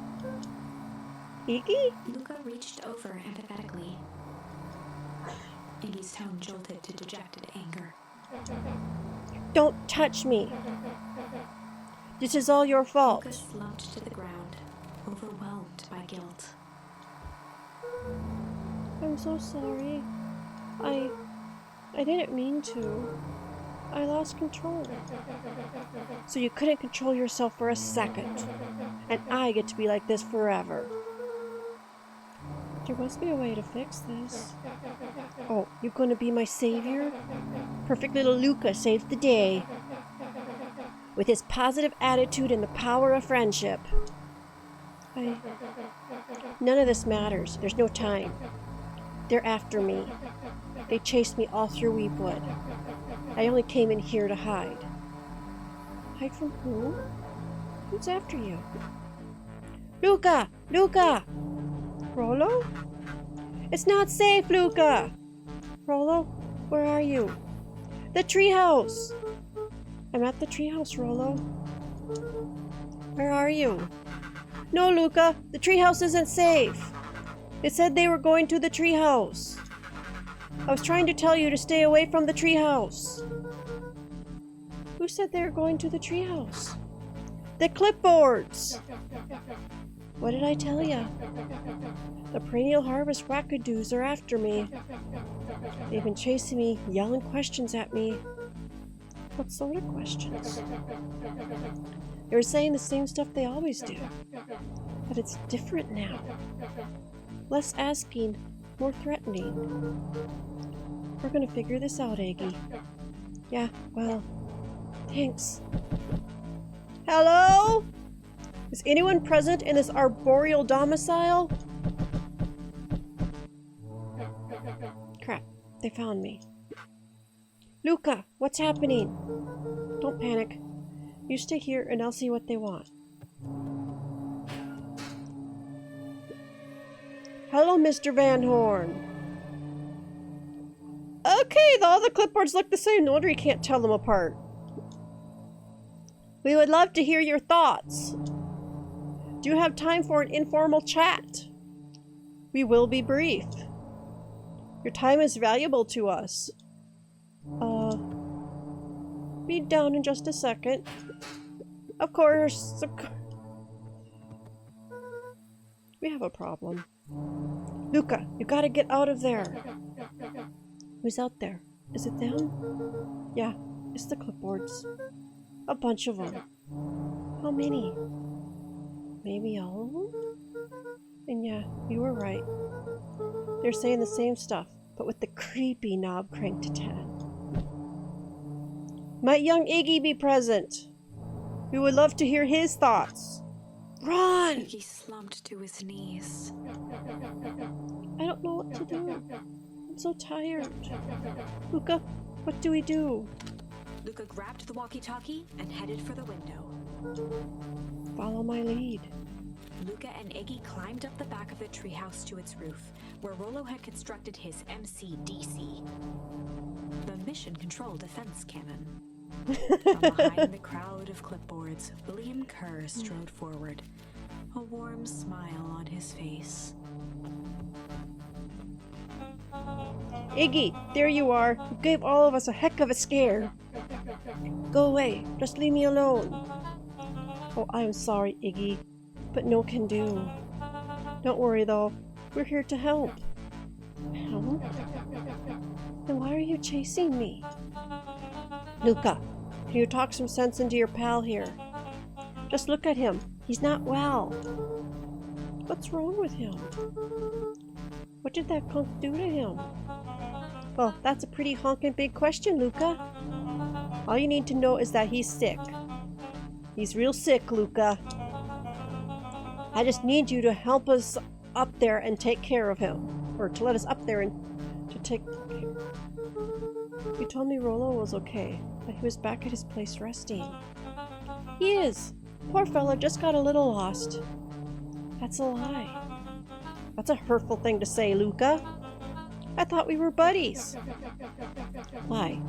Because he lets you ramble on like a wackadoo? Nobody likes you, you creep. Kerr's smile faltered. Why don't you just pop on down here so we can have a face-to-face? Yelling like this is going to give us all a heck of a sore throat. And who wants that? Luca's grip tightened on the MCDC. What did you do to Rollo, you liar? Well, shucks, Luca. The only teeny fib I ever told you was that he was at home. He is resting, and he is perfectly safe. For now, at least. What happens to him next is up to you, Luca. Look around. You're in quite the pickle, and I am the only person in the whole wide world who can help you. You get to decide how this ends. Ooh, turning point, and I need a little water. He was caught in a trap. What do you do when there's no hope? He wiped his cheeks with a sleeve. What are you gonna do, Luca?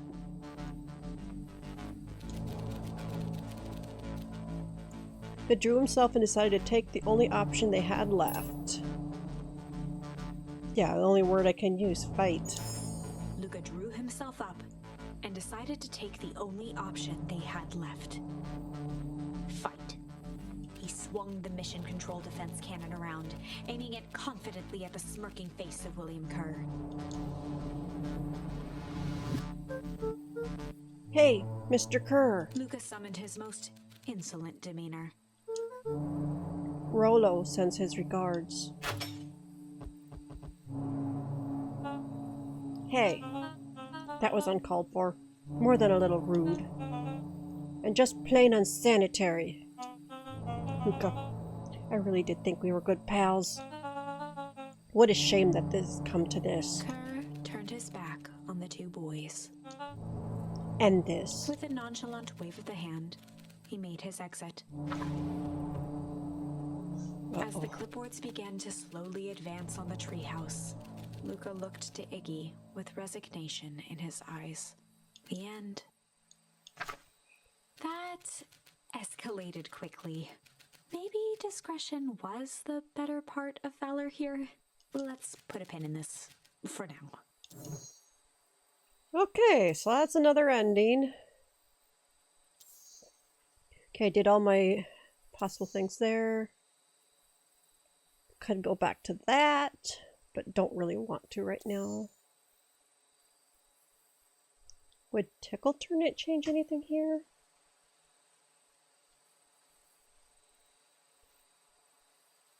Perhaps. Let's try that. Switching it to Tickle.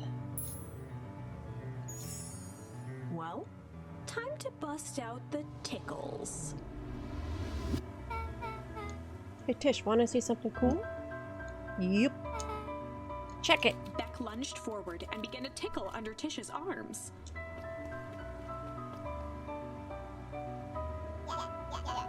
What the? Tish, is she tickling you? Yep. Hey, yep. Hey, yep. Tears began to form in Tish's eyes as she gasped for breath between gales of laughter. Yep, yep, yep. Beck redoubled her efforts until Tish finally had had enough. What just happened? She seems nice. Sorry for the interruption. I think you were just threatening us? Iggy's eyes darted around, a realization dawning on his face that he was now outnumbered. I just remembered. I have somewhere to be. Mm-hmm. See you around, new kid. Iggy kicked at the puddle before making his escape. Whoa. What a little creep. Oh, Beck, you got a little ooze in your hair? Beck shook the ooze out of her hair as best as she could. Is it bad? Depends. What are your feelings about having a more mature, refined look? Oh god. Chapter 4. The best policy. Luca paused for a moment, catching his breath. He'd only just met Beck, and somehow he already managed to drag her into this mess. Hopefully he could make it up to her. But finding Rollo was his primary Look, because concern. part of his hair is now gray.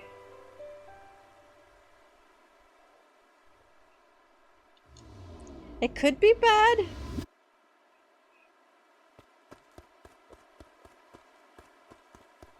You can't go that way at all.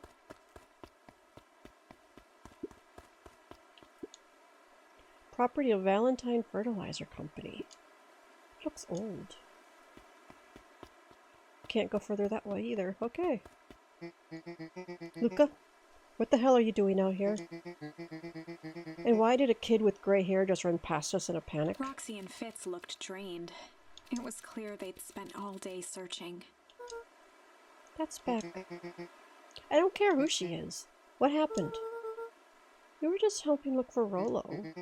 Luca, I need you to start telling me the truth. Roxy's temper could often be dismissed as the impatience of an older sibling, but this was the most intense Luca had ever seen her. Her eyes were wild and unfocused, looking straight through Luca. We're running out of time. In a torrent of rambled words and tears, Luca broke down. Rollo and I weren't just playing in Weepwood yesterday. We were investigating lights at the old Valentine warehouse. Something was there wearing a strange suit. We hid in the dumpster and had a heavy bag dropped on us. And I think it was a body. And so we ran, but we got split up. And I ran home. And it's all my fault. No, my best friend may never come back. Wow. Just wow. Roxy, still exhausted and angry, softened briefly as her eyes hunted the ground in thought. With a determined sigh, she looked up at Luca. It's not your fault, Luca. Rollo's going to be okay, I promise. Roxy drew herself up. I'm going to fix this. Luca, go home. But I want to help. Too dangerous for a kid. Can't just sit around. I have to do something. Roxy tried to think of the safest place to send Luca. You go back to that little treehouse you two like to play in. Wait there in case Rollo shows up. Sound like a plan? Luca wiped his cheeks and gave a quick nod. You did the right thing telling me the truth. Now scoot. Really believe his story? What other option do we have? Things have been strange around here leading up to the festival. My dad has been acting weird lately. Even weirder than normal. Looking into the puddle, Roxy rubbed her arms to warm up. Why is it so cold here? This place gives me the willies. Okay, yeah, we'll wait at the treehouse.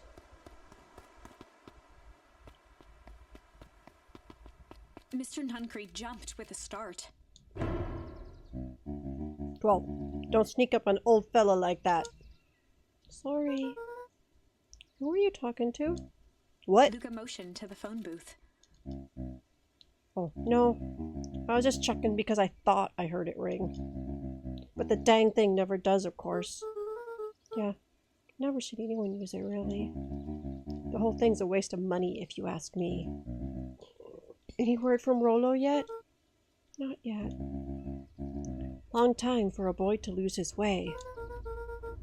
Rollo knows these woods too well to get lost. Suppose you're right. Silly boy's antics have this whole town worried sick. Antics? We all know Rollo likes to play his little pranks. You think this is a prank? What other possible explanation could there be? He's not playing a prank, and he didn't get lost. Someone took him, I know it. How would you know that? Unless... Luca, is there something else that you know? Mr. Nuncreed gently placed one of his substantial hands on Luca's shoulder. Dang it, boy. If there's something you know, something that could help your friend, you need to tell folks. Luca peered up at Mr. Nuncreed. Kind eyes warmed a stern face. There was a deeper emotion hiding beneath it all. Concern, possibly? It was subtle, but but Luca could sense something eating away at him. Which made me worry. Shame? I'm not sure about shame, but that's the only option I There was got. a shame lurking behind those eyes. A deep sadness. If Mr. Nuncreed was that worried about Rollo, maybe he could help. Yesterday, Rollo and I were messing around at the old Valentine warehouse. Mr. Nuncreed raised an eyebrow. Both of you? You were with Rollo when he went missing. Not exactly. I was hiding in the dumpster. The dumpster? What were you doing in there? At first we were just looking around. Then someone in a strange yellow suit came and dumped something on us. We both got scared and ran. That was the last I saw of him. We got scared by some garbage. Oh, that's why you don't go skulking in someone's dumpster. But it wasn't garbage, I think. I think it was a body. I'm sure it was just some trash. No, there was a name tag. It said Deep Engineering. Mr. Nuncreed's shoulders slumped. I wish you wouldn't have said that. A deep sigh bellowed from his chest. Why did you have to? I tried, Luca. God knows I tried to keep you safe. Luca attempted to take a step back, but Nuncreed's hand clamped down on his shoulder. But you Van Horns, you just can't help yourselves, can you? We were all so close. So close to being done with this. With a firm shove, Nuncreed manhandled Luca into the phone booth. What are you doing? It's out of my hands now. The door latched shut with a mechanical hiss. Shit. As Luca pounded the glass, the floor dropped from under his feet. The inside of the phone booth was now a loose capsule, plummeting at gravity's whim. Okay. Winced and pressed his hands to the walls. As he braced for impact, the capsule hurried to a surprisingly smooth stop. He felt a cold rush of air and opened his eyes with hesitance. Two large figures in hazmat suits occluded his view. Luca heard the deep, resigned voice of Mr. Nuncreed over an intercom. He knows too much. The end. So that's Wait. another ending. No. This isn't the end. I know there's still much more. Somehow this went wrong.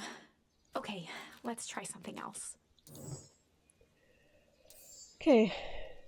No other words I can use there, or there, or there, or there. Do I switch to here and do... Probably have... Looks like I have to switch to here and do struggle.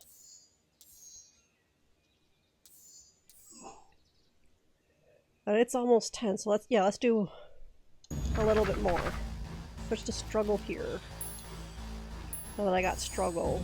This is a story about struggle. Luca could hear a machine humming somewhere nearby. He felt around wildly, searching for something, anything that could help.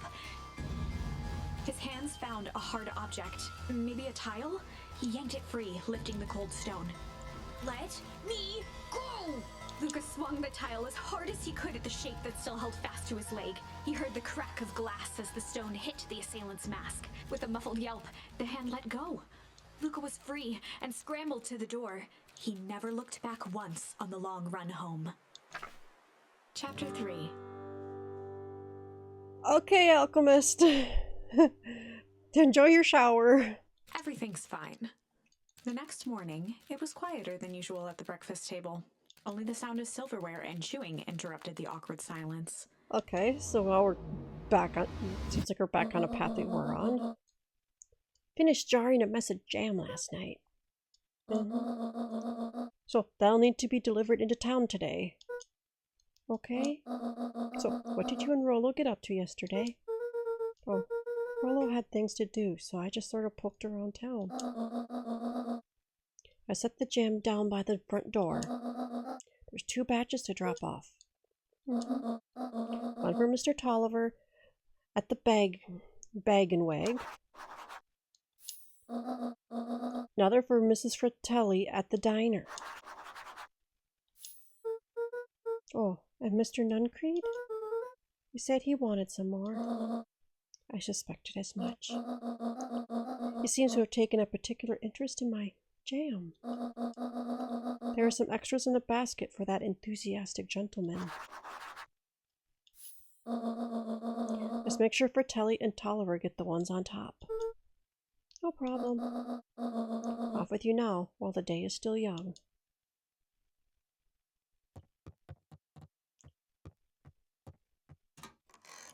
Now she's making a call.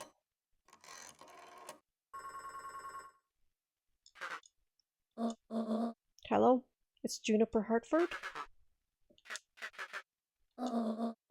Before you hang up, just hear me out. I have a business proposition. Simple matter is, we both have the same problem that needs solving. Very well, we can meet tonight.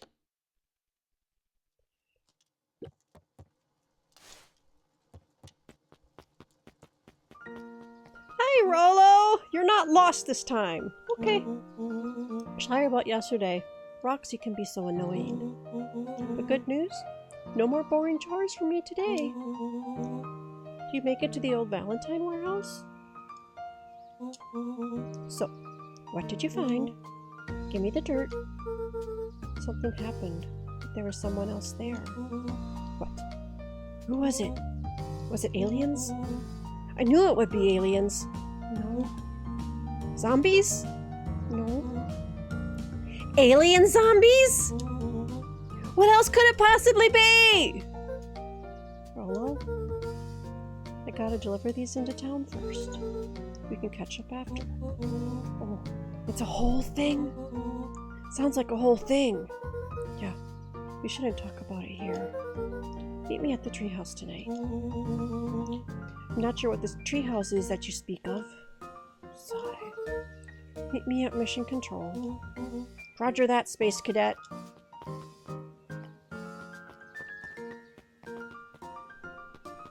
Okay, gotta go into town.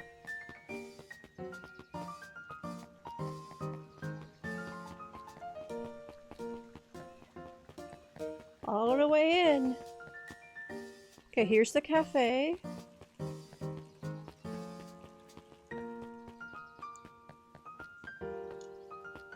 Can I just... How do I get into the cafe?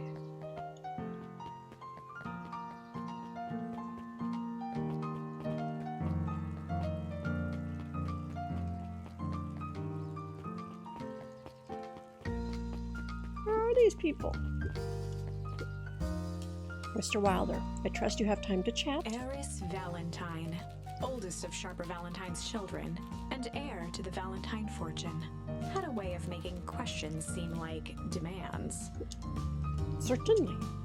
What seems to be the problem? Mr. Wilder had learned to assume that if he was hearing from Eris, it was because she had taken issue with something he had put in the paper. Couldn't help but notice. The front page of this morning's paper was consumed with stories about the silly festival. Well, yes, that is the news of the day. But there's no mention of the museum, or the foundation through which it was endowed. Sorry, Miss Valentine. My readers are more so interested in the town's future, rather than any one family in particular. There was a time, Mr. Wilder, when the goings-on of my family was the only thing the town cared about. Well, things change, ma'am. And you know, change is a dangerous... You finish that thought. I will make sure that monocle is a permanent fixture of your anatomy. My apologies. Good day, Miss Valentine. Did I give you the impression this conversation was finished? Mr. Wilder averted his gaze and began to polish his monocle. Well, good day, Mr. Wilder.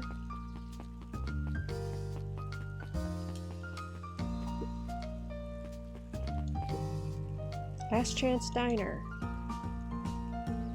Okay, well, that's not what I'm wanting back. It's in my backpack. Mr. Nuncreed, which is going to be the last. Mrs. Fratelli and Mr. Tolliver.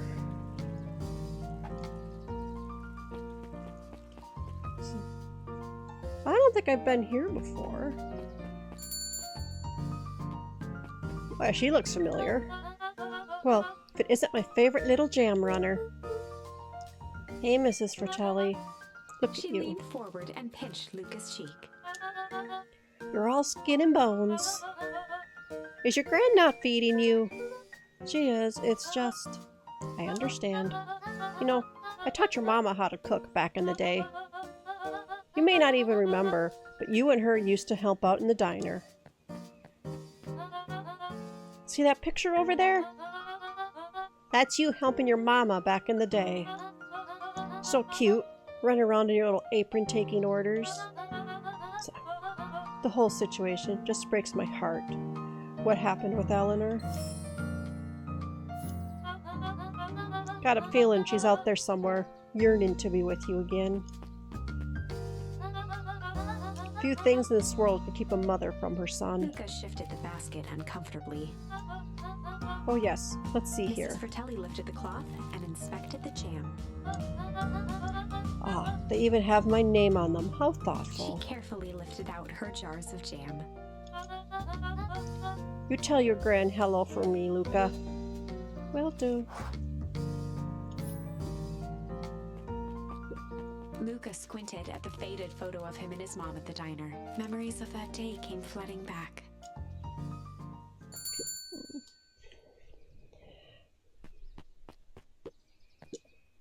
You ready to help Mama? All right, little buckaroo. It's up to us to feed these folks while Mrs. Fratelli is away. Gotta deal with the inventory before I can start cooking. You think you can handle taking some orders in the meantime? Yes, Mama. You're a little young to be waiting tables. I'm just helping out. Huh. My father had me hustling when I was your age as well. Father always says, children are to be sails pulling a family ever forward. That doesn't sound very fun. There's plenty of time for fun. For instance, Father and I always made time to have lunch together once a month. Luca glanced at the empty seat across from Gus. Should I come back?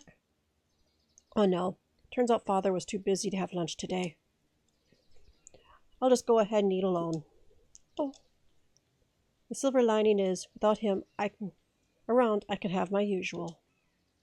A nice stack of cold cuts topped with a pile of sloppy chili.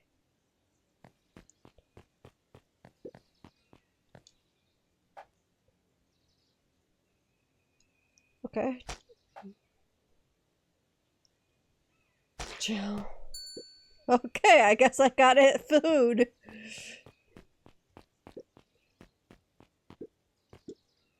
Here you are. Cold cuts with steaming hot chili on top. I call it the hot and cold. That's perfect, thank you. Looks like we're missing a few things. Why don't you run out and grab some more ingredients? Okay, I'll be back.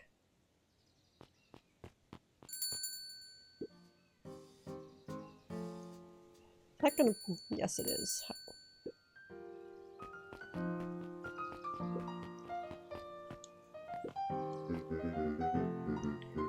If I could just be left alone, young Mr. Van Horn. Oh, sure. Sorry to bother you. It's just that Mr. Kerr has asked me to make the opening speech at the festival. Being mayor and all, you might expect me to be a charismatic speaker. The truth is, I'm terribly nervous. I don't really think I'm cut out for this sort of thing. Cut out for being mayor or for public speaking? Both, I suppose. Never really chose any of this. More of a duty to my family. For our legacy. That sounds like a heavy burden. As for the festival, speak for your heart. I'm sure it'll be great. Yeah, I don't think there's anything else here I can check. Okay. Pet Dawn newsstand. Hey, Dawn. Yawn. Hey, Luca. What's up? Dawn had dreams of becoming a big-time reporter. At night, she searched for the story that could be her big break. By day, she hawked papers at the newsstand. You got you on jam delivery, eh? Yep. Hey, Dawn. Have you noticed anything weird around town lately? Well, sort of weird things. Stuff going on at the old Valentine building? Might say I've heard some things. I'm working on a story about it right now. So, what's going on? Can't say quite yet. Still need to follow up on a few leads. Keep me in the loop, okay? Sure thing. Have you seen the new kid around yet? New kid? Yeah. Came in from the big city. Her parents both got jobs here. But get this. One of them is working for William Kerr in the Perennial Harvest. And the other is working for Heiress Valentine. And the Valentines represent Beacon Pines' past. Perennial Harvest has positioned itself as this town's future. Must make for some interesting dinner table conversations. I can imagine.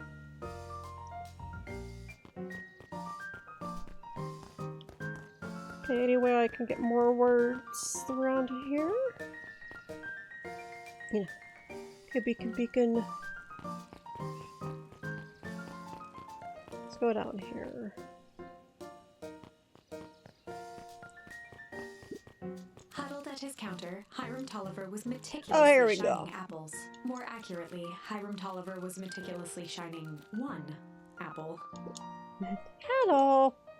With a yelp, Mr. Tolliver fumbled the apple, flailing at the air as it fell. I'm sorry. Oh, no bother, no He bother. leaned forward and lowered his voice. I see you have something for me? Yeah. Gran had some jam I'm supposed to give you. He leaned in a bit further. Jam? Yeah, the ones on top. She wrote your name on them. Mr. Tolliver leaned back, speaking loud enough for anyone to hear. Oh, yes, the jam. Thank you so much for delivering this jam to me. He reached forward and snapped up the jars of jam, giving Luca a little wink. I shall put it on my store shelves post-haste. Okay, I should finish my deliveries. Of course. Of course. He leaned in for a final whisper. Of course.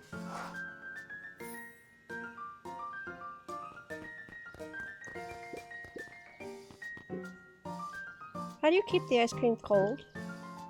You keep them on ice. Where do you get the ice from?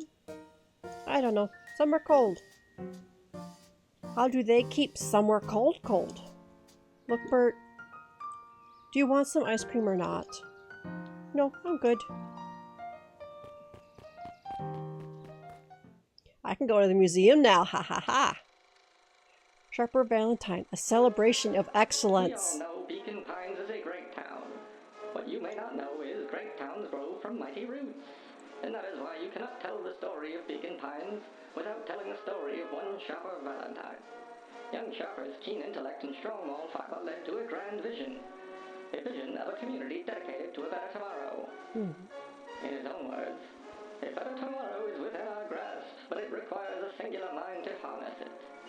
Lucky for us, he decided to grow that vision here in Beacon Pines. A singular And how mind. to grow a better tomorrow with fertilizer, of course.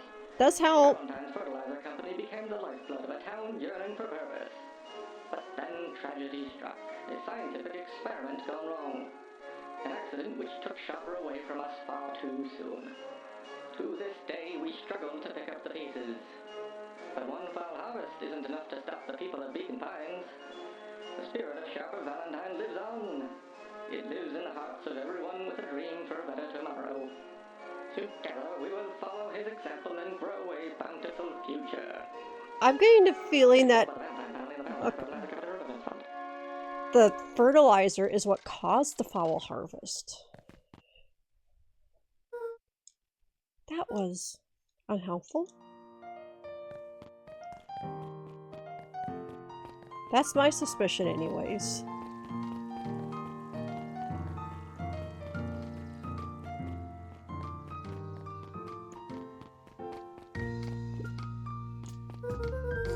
got some jam for you, Mr. Nuncreed.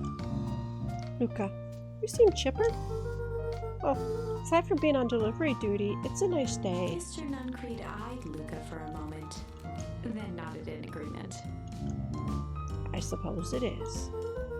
So, do you want your jam? Oh, right. Usually Juniper drops those off herself. I guess she's busy today. Anyway, this is my last delivery for the day. Oh, in that case, snatched the basket from Luca. I'll hold on to the basket until the next time I see your gran.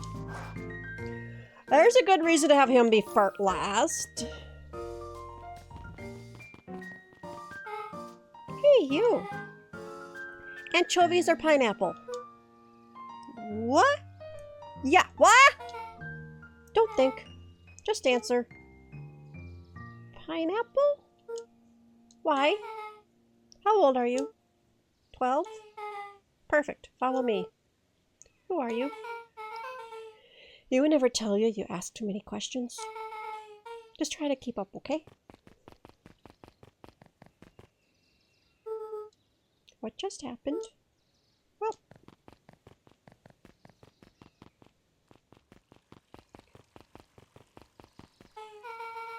hey, what a crazy coincidence. Here's my new friend I was just telling you about. Oh, that was wonderful. Yeah, we just hit it off. Oh, really? Get this. His favorite pizza topping in the whole world is pineapple. Oh, what is your new little friend's name? Beck locked eyes with Luca. The look on her face was equal parts expectant and desperate. Luca Van Horn. Nice to meet you. I'm Nellie. This is Ilona. We're Beck's parents. Beck gave Luca a quick nudge. Oh yeah, Beck told me all about you. Already feels like we've known each other for years. So you can both stop obsessing about me making friends. Oh darling, we never doubted you.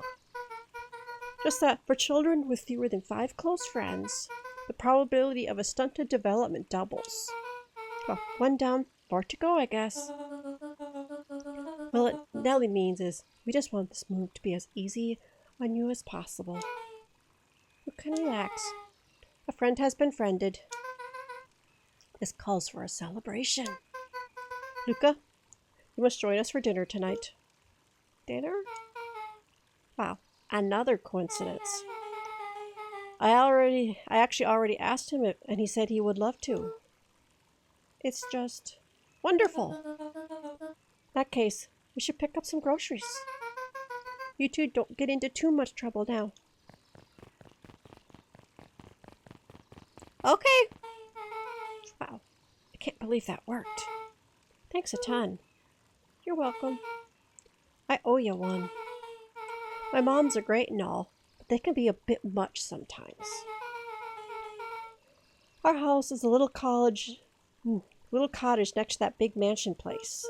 Wait, you live on the Valentine estate? Yeah, that's the spot. Meet me at the big creepy gate. Don't be late. Or I'm back to square one on this whole friend grift. Great, see you there. Meet Beck at the big creepy gate. I'm guessing big creepy gate is this way.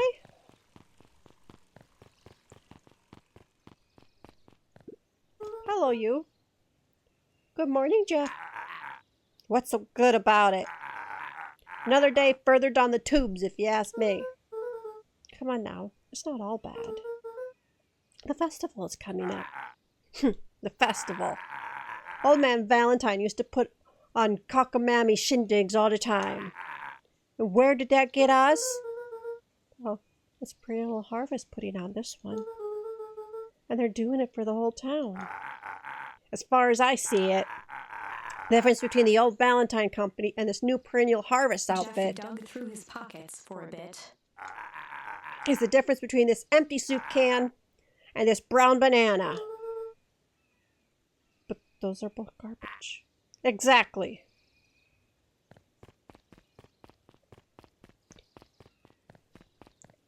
Okay. He's not a fan of either company. I'm going to guess the mansion's this way. So we haven't gone... Ooh, yes! So, who all lives in that house? Iris and Gus Valentine grew up there. And Solomon moved in a few years back. The creepy little kid in the vest? That sounds like the one. So, there's 3 people living in that huge thing. Bet a bunch of shady stuff happens all the time in a place like that. Not really. The Valentines pretty much keep to themselves. So it's empty and boring. Pretty much. What a waste. My mom says that it used to be way busier back before Sharper died. Before the foul harvest. Oh, okay. That's like the 5th time someone mentioned this foul harvest thing? And you all use that same ominous tone. Eventually you're going to explain to me how that harvest got all fouled up. But we can't keep my parents waiting anymore. This way.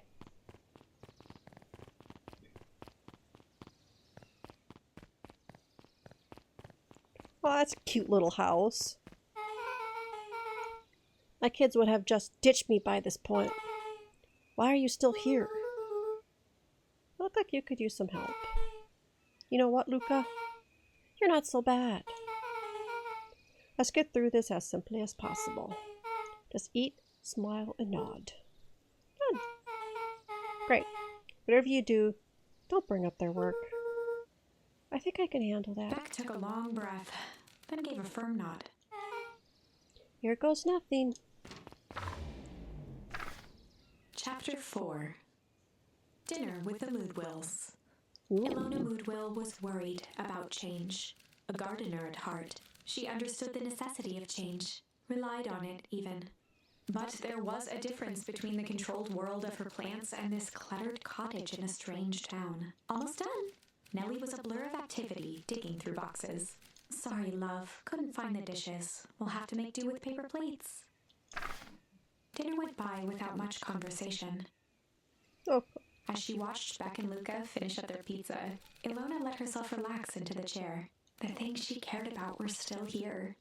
Nellie finally had the job of her dreams. Beck was beginning to take root.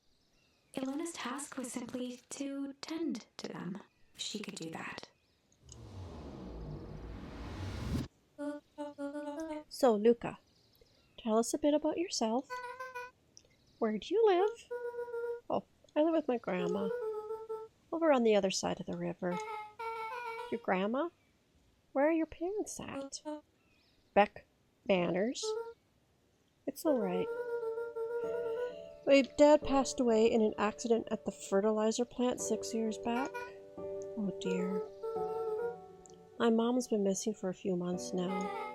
Like, missing? Luca's eyes were fixed to his plate, pushing a chunk of pineapple around with his finger. Nellie was the one who eventually broke the silence. Luca, how did you like the pizza? Oh, it was good. Very good. Normally, we'd have put more effort into dinner. Ilona nervously gestured toward the boxes. We aren't fully settled in, and Beck had mentioned that it's your favorite. I'm sorry. Are we just skipping the part where he said his mom was missing? Beck. I'm sorry, Luca. This move has all of us a little tired. Luca wiped his face with his sleeve. Oh, it's fine. So Beck said that you moved here for work? Beck gave Luca a swift kick under the table. Wow.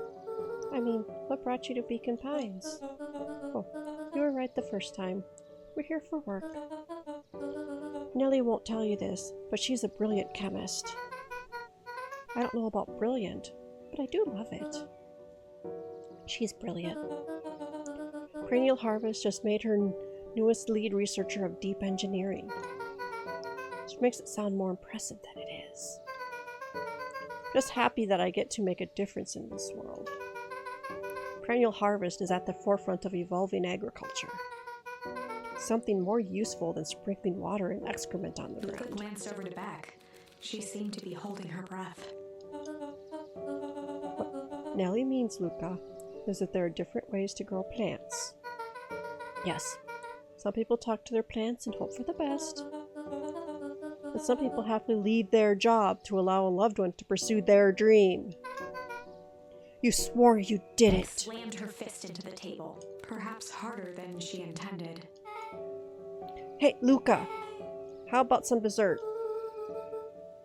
I actually had to meet my friend Rollo soon. Luca glanced outside to gauge the time. The sky was darker than he expected, filled with ominous clouds.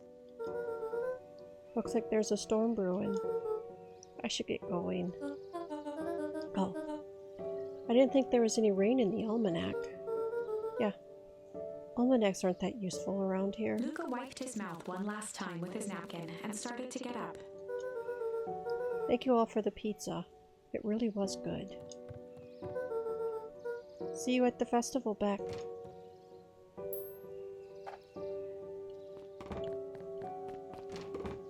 Wait up! I'll walk you home. Surprised, Luca turned around. He knew Rollo could be prickly around new people, but Beck seemed cool. Rollo would warm up to her eventually, probably. Luca began to respond, but the sky answered for him as the clouds began to rumble, or I'm going to go with break. Luca began to respond, but the sky answered for him as the clouds above began to break, revealing patches of star-filled summer night. Moonlight filtered down, shimmering in the treetops. Aw, that sounds pretty. Sure, you can meet Rollo. You're not going home? No, promised Rollo I'd tell him about... Luca stopped himself mid-sentence. Promise you tell him what? Spit it out, bub. We're thick as thieves now. There's a juicy secret you gotta tell me. Okay. You can come to the treehouse, and I'll tell you both what happened. Heck yeah!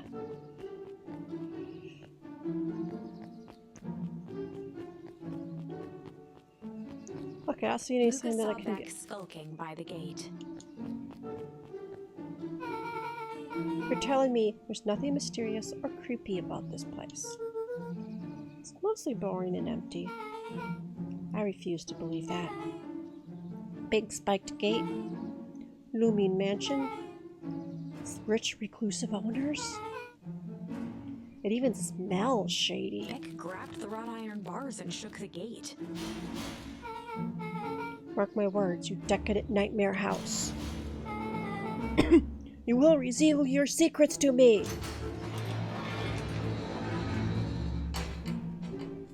Okay. What did you do? First of all, I told you so. Second, hide. That's Eris Valentine. Who's that she's talking to? Shh. I expect you to return that suit in working order. Of course. As long as everything proceeds as planned, there's nothing to worry about. The only thing I'm worried about is what's rightfully mine. That means making some unsavory alliances. So be it. I couldn't agree more. Comes a time to suspend hostilities. I'll deal with our common threat. Now this is what I'm talking about. Beck's voice was an excited whisper. Proper shady stuff. Someone in a suit like that tried to grab me yesterday. Seriously? Shh. You do understand that when all of this inevitably fails, I will deny everything.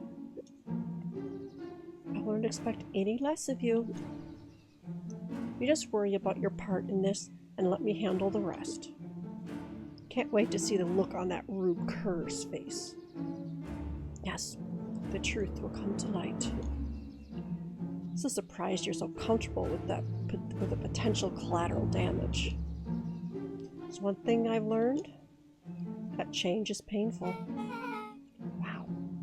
I was expecting shady. But that's just flat out supervillain talk. If you don't mind me asking, why? Why are you doing all of this? The mysterious figure retracted their mask, hair pushing out from all corners. Family. That looks like Gran! A chill ran down Luca's spine. His vision blurred. Beck stifled a sharp wince, and Luca looked down to see himself wrenching her hand. An answer I can certainly respect. Gran tousled her hair back under the face mask. Just remember, keep everything nice and normal until the festival. I don't need lessons in rousing suspicion. Gran gave Eris a curt nod and disappeared into the night.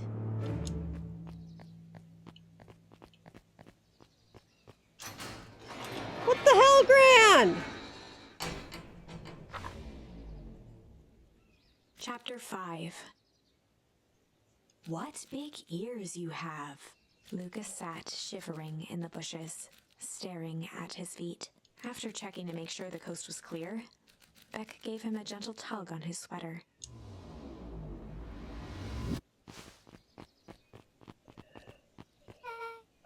What's wrong?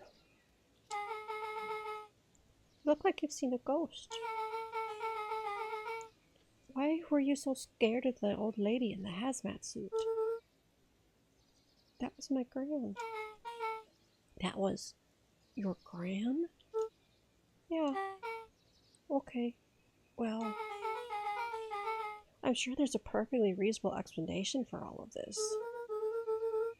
Let's just get to the treehouse and figure things out there. Lead the way.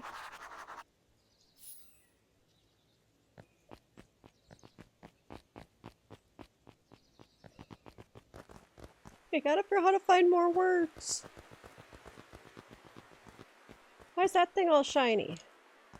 Well, I can't grab it or anything anyway, so. For the last time, there's nothing to worry about. Of course, we're not worried. The clipboard finished writing with a scratchy flourish and looked up. Just dotting our I's and crossing our T's. Well, maybe try minding your P's and Q's.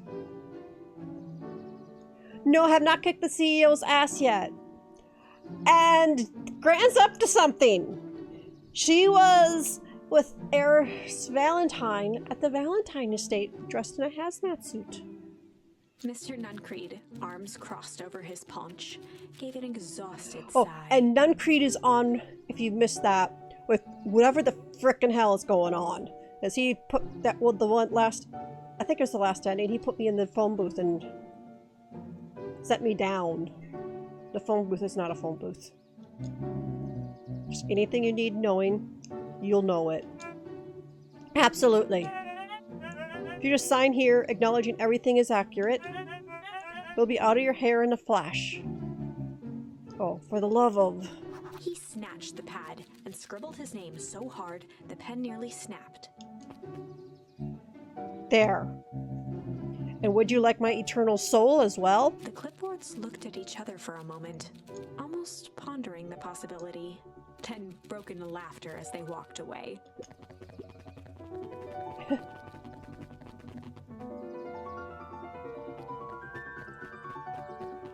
Hi, Mr. Nuncreed. Bye, Mr. Nuncreed.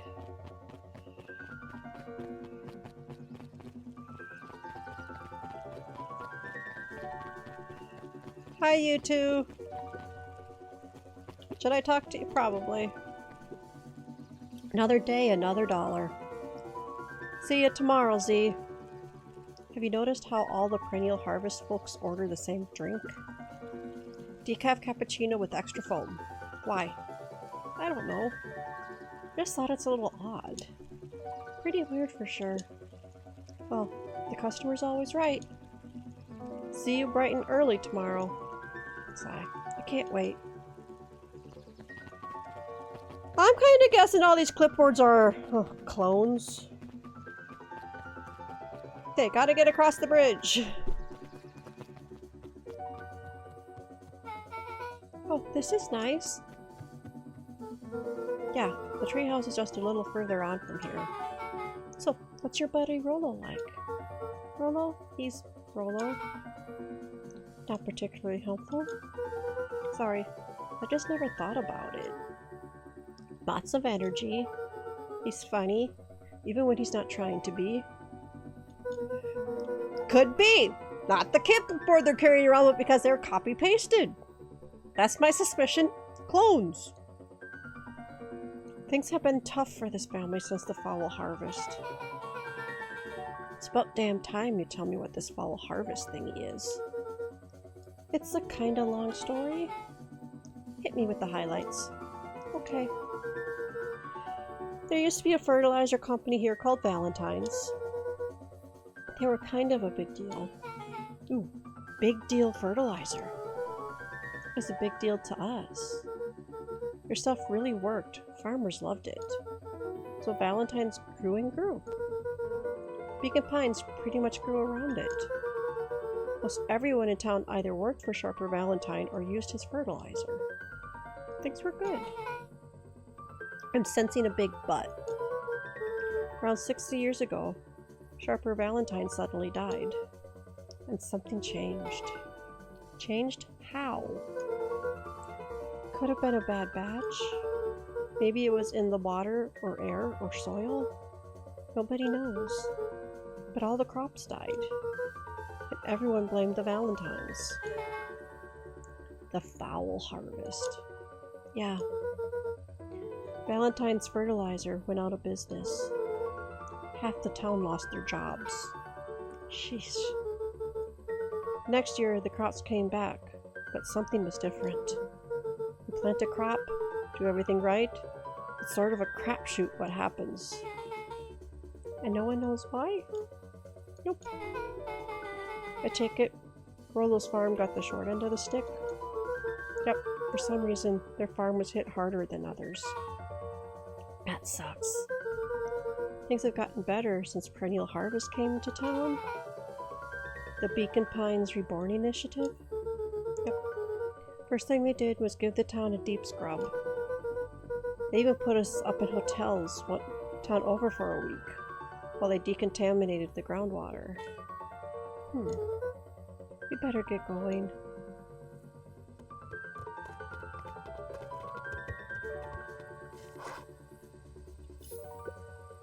It's about time.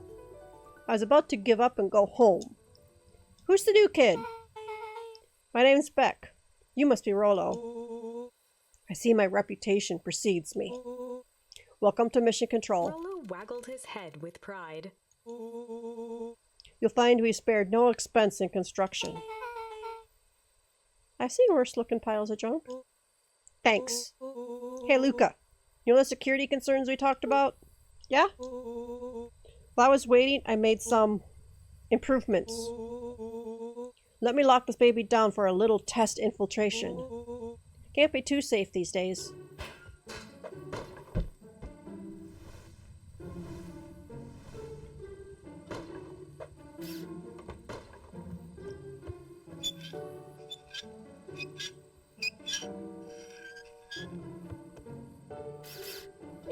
What all is he doing? A siren! He goes all out, doesn't he? Always. Siren and a bullseye.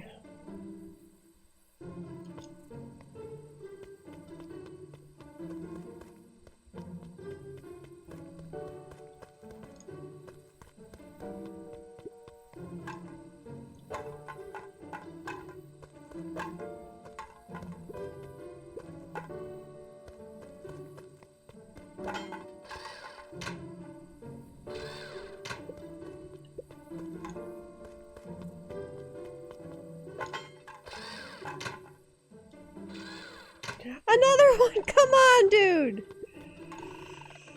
Now it's moving! I was looking the wrong way.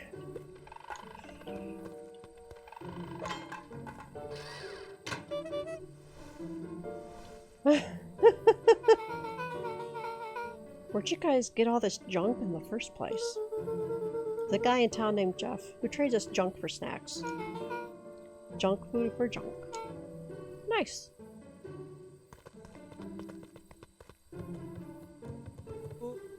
So, pretty sweet security, right? It was imaginative. I'll give you that. Luca, are we sure we can trust the new recruit? I'll vouch for her. Thanks, I guess. Okay, Luca. You promised to fill me in about the Valentine warehouse. Luca sucked in a long breath. So, like I said, there was someone there. What were they doing? I don't know. But the place was lit up and active. Maybe they were squatters? I don't think so. It seemed more organized. The man pulled me in. I saw some sort of equipment running. A man pulled you in? Yeah, but I got away. You keep saying it was a man. They were wearing a mask, right? Yeah? And it could have been a woman? How did you get away? I grabbed a rock or something and broke their mask. They let go and I ran. Dang. That's intense. No wonder you freaked out when you saw your grandma. Yeah, that's the other part. On our way here, Becca and I saw Eris Valentine meeting with Gran. We're in the same sort of hazmat suit. Rolo let out a low whistle. And they weren't there for idle chit-chat. It was a proper clandestine meetup.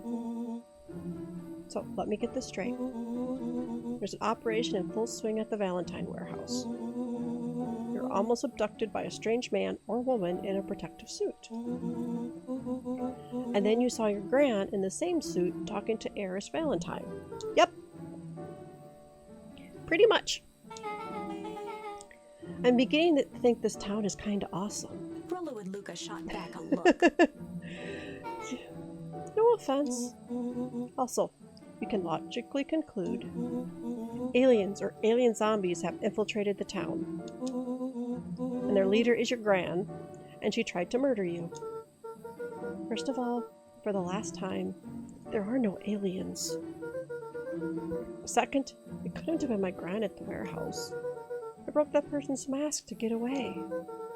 The mask Gran was wearing wasn't damaged. But she's definitely hiding something. Maybe. Your Gran is weird, but she might be the most boring person in the universe. All she does is sit around all day making jam. What could she possibly have to hide? I don't know. We haven't talked much since she moved in. Moved in? Your Gran isn't from here? No. She came a few months back to take care of me after his mom went missing. Did you know your Gran before? Not really, no. It's been years since I'd seen her. Luca, don't take this the wrong way. But are we sure your Gran is on the up and up? Luca gazed out the window. I'm just saying. Sounds like strange stuff has been happening since she showed up. We could say the same thing about your family. But you're right. Luca, your Gran is hiding something. And Pa always says, folks only bury stuff worth digging up. We need to investigate your house. If my Gran really is hiding something, don't you think I would have noticed by now? It's kind of the whole point of hiding something. I guess you're right. Gran's been leaving the house for hours at a time this week. I'll call you two tomorrow when the coast is clear. We can start getting to the bottom of this. I'm always game for a good snoop. You can count me in. Chapter 6. You should probably stop here for the day. But I'm pretty sure it's my Friday. Just let me double check that. Now let's go into here.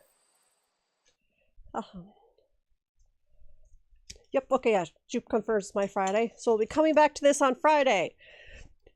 And starting to figure out why, wherever I read it from, said this is not a bad game for Halloween, because, yeah, a little bit of the creepiness.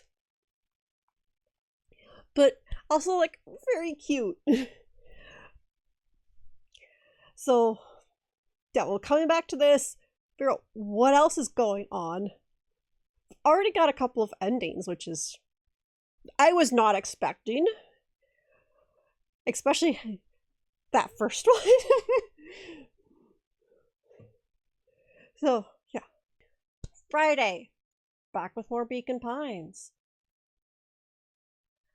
And then, of course, more Beacon Pines after that, because it's supposed to be like a 6 to 8 hour game. So for now, let's go say hi to Nyaindi, or however it's pronounced. Bye!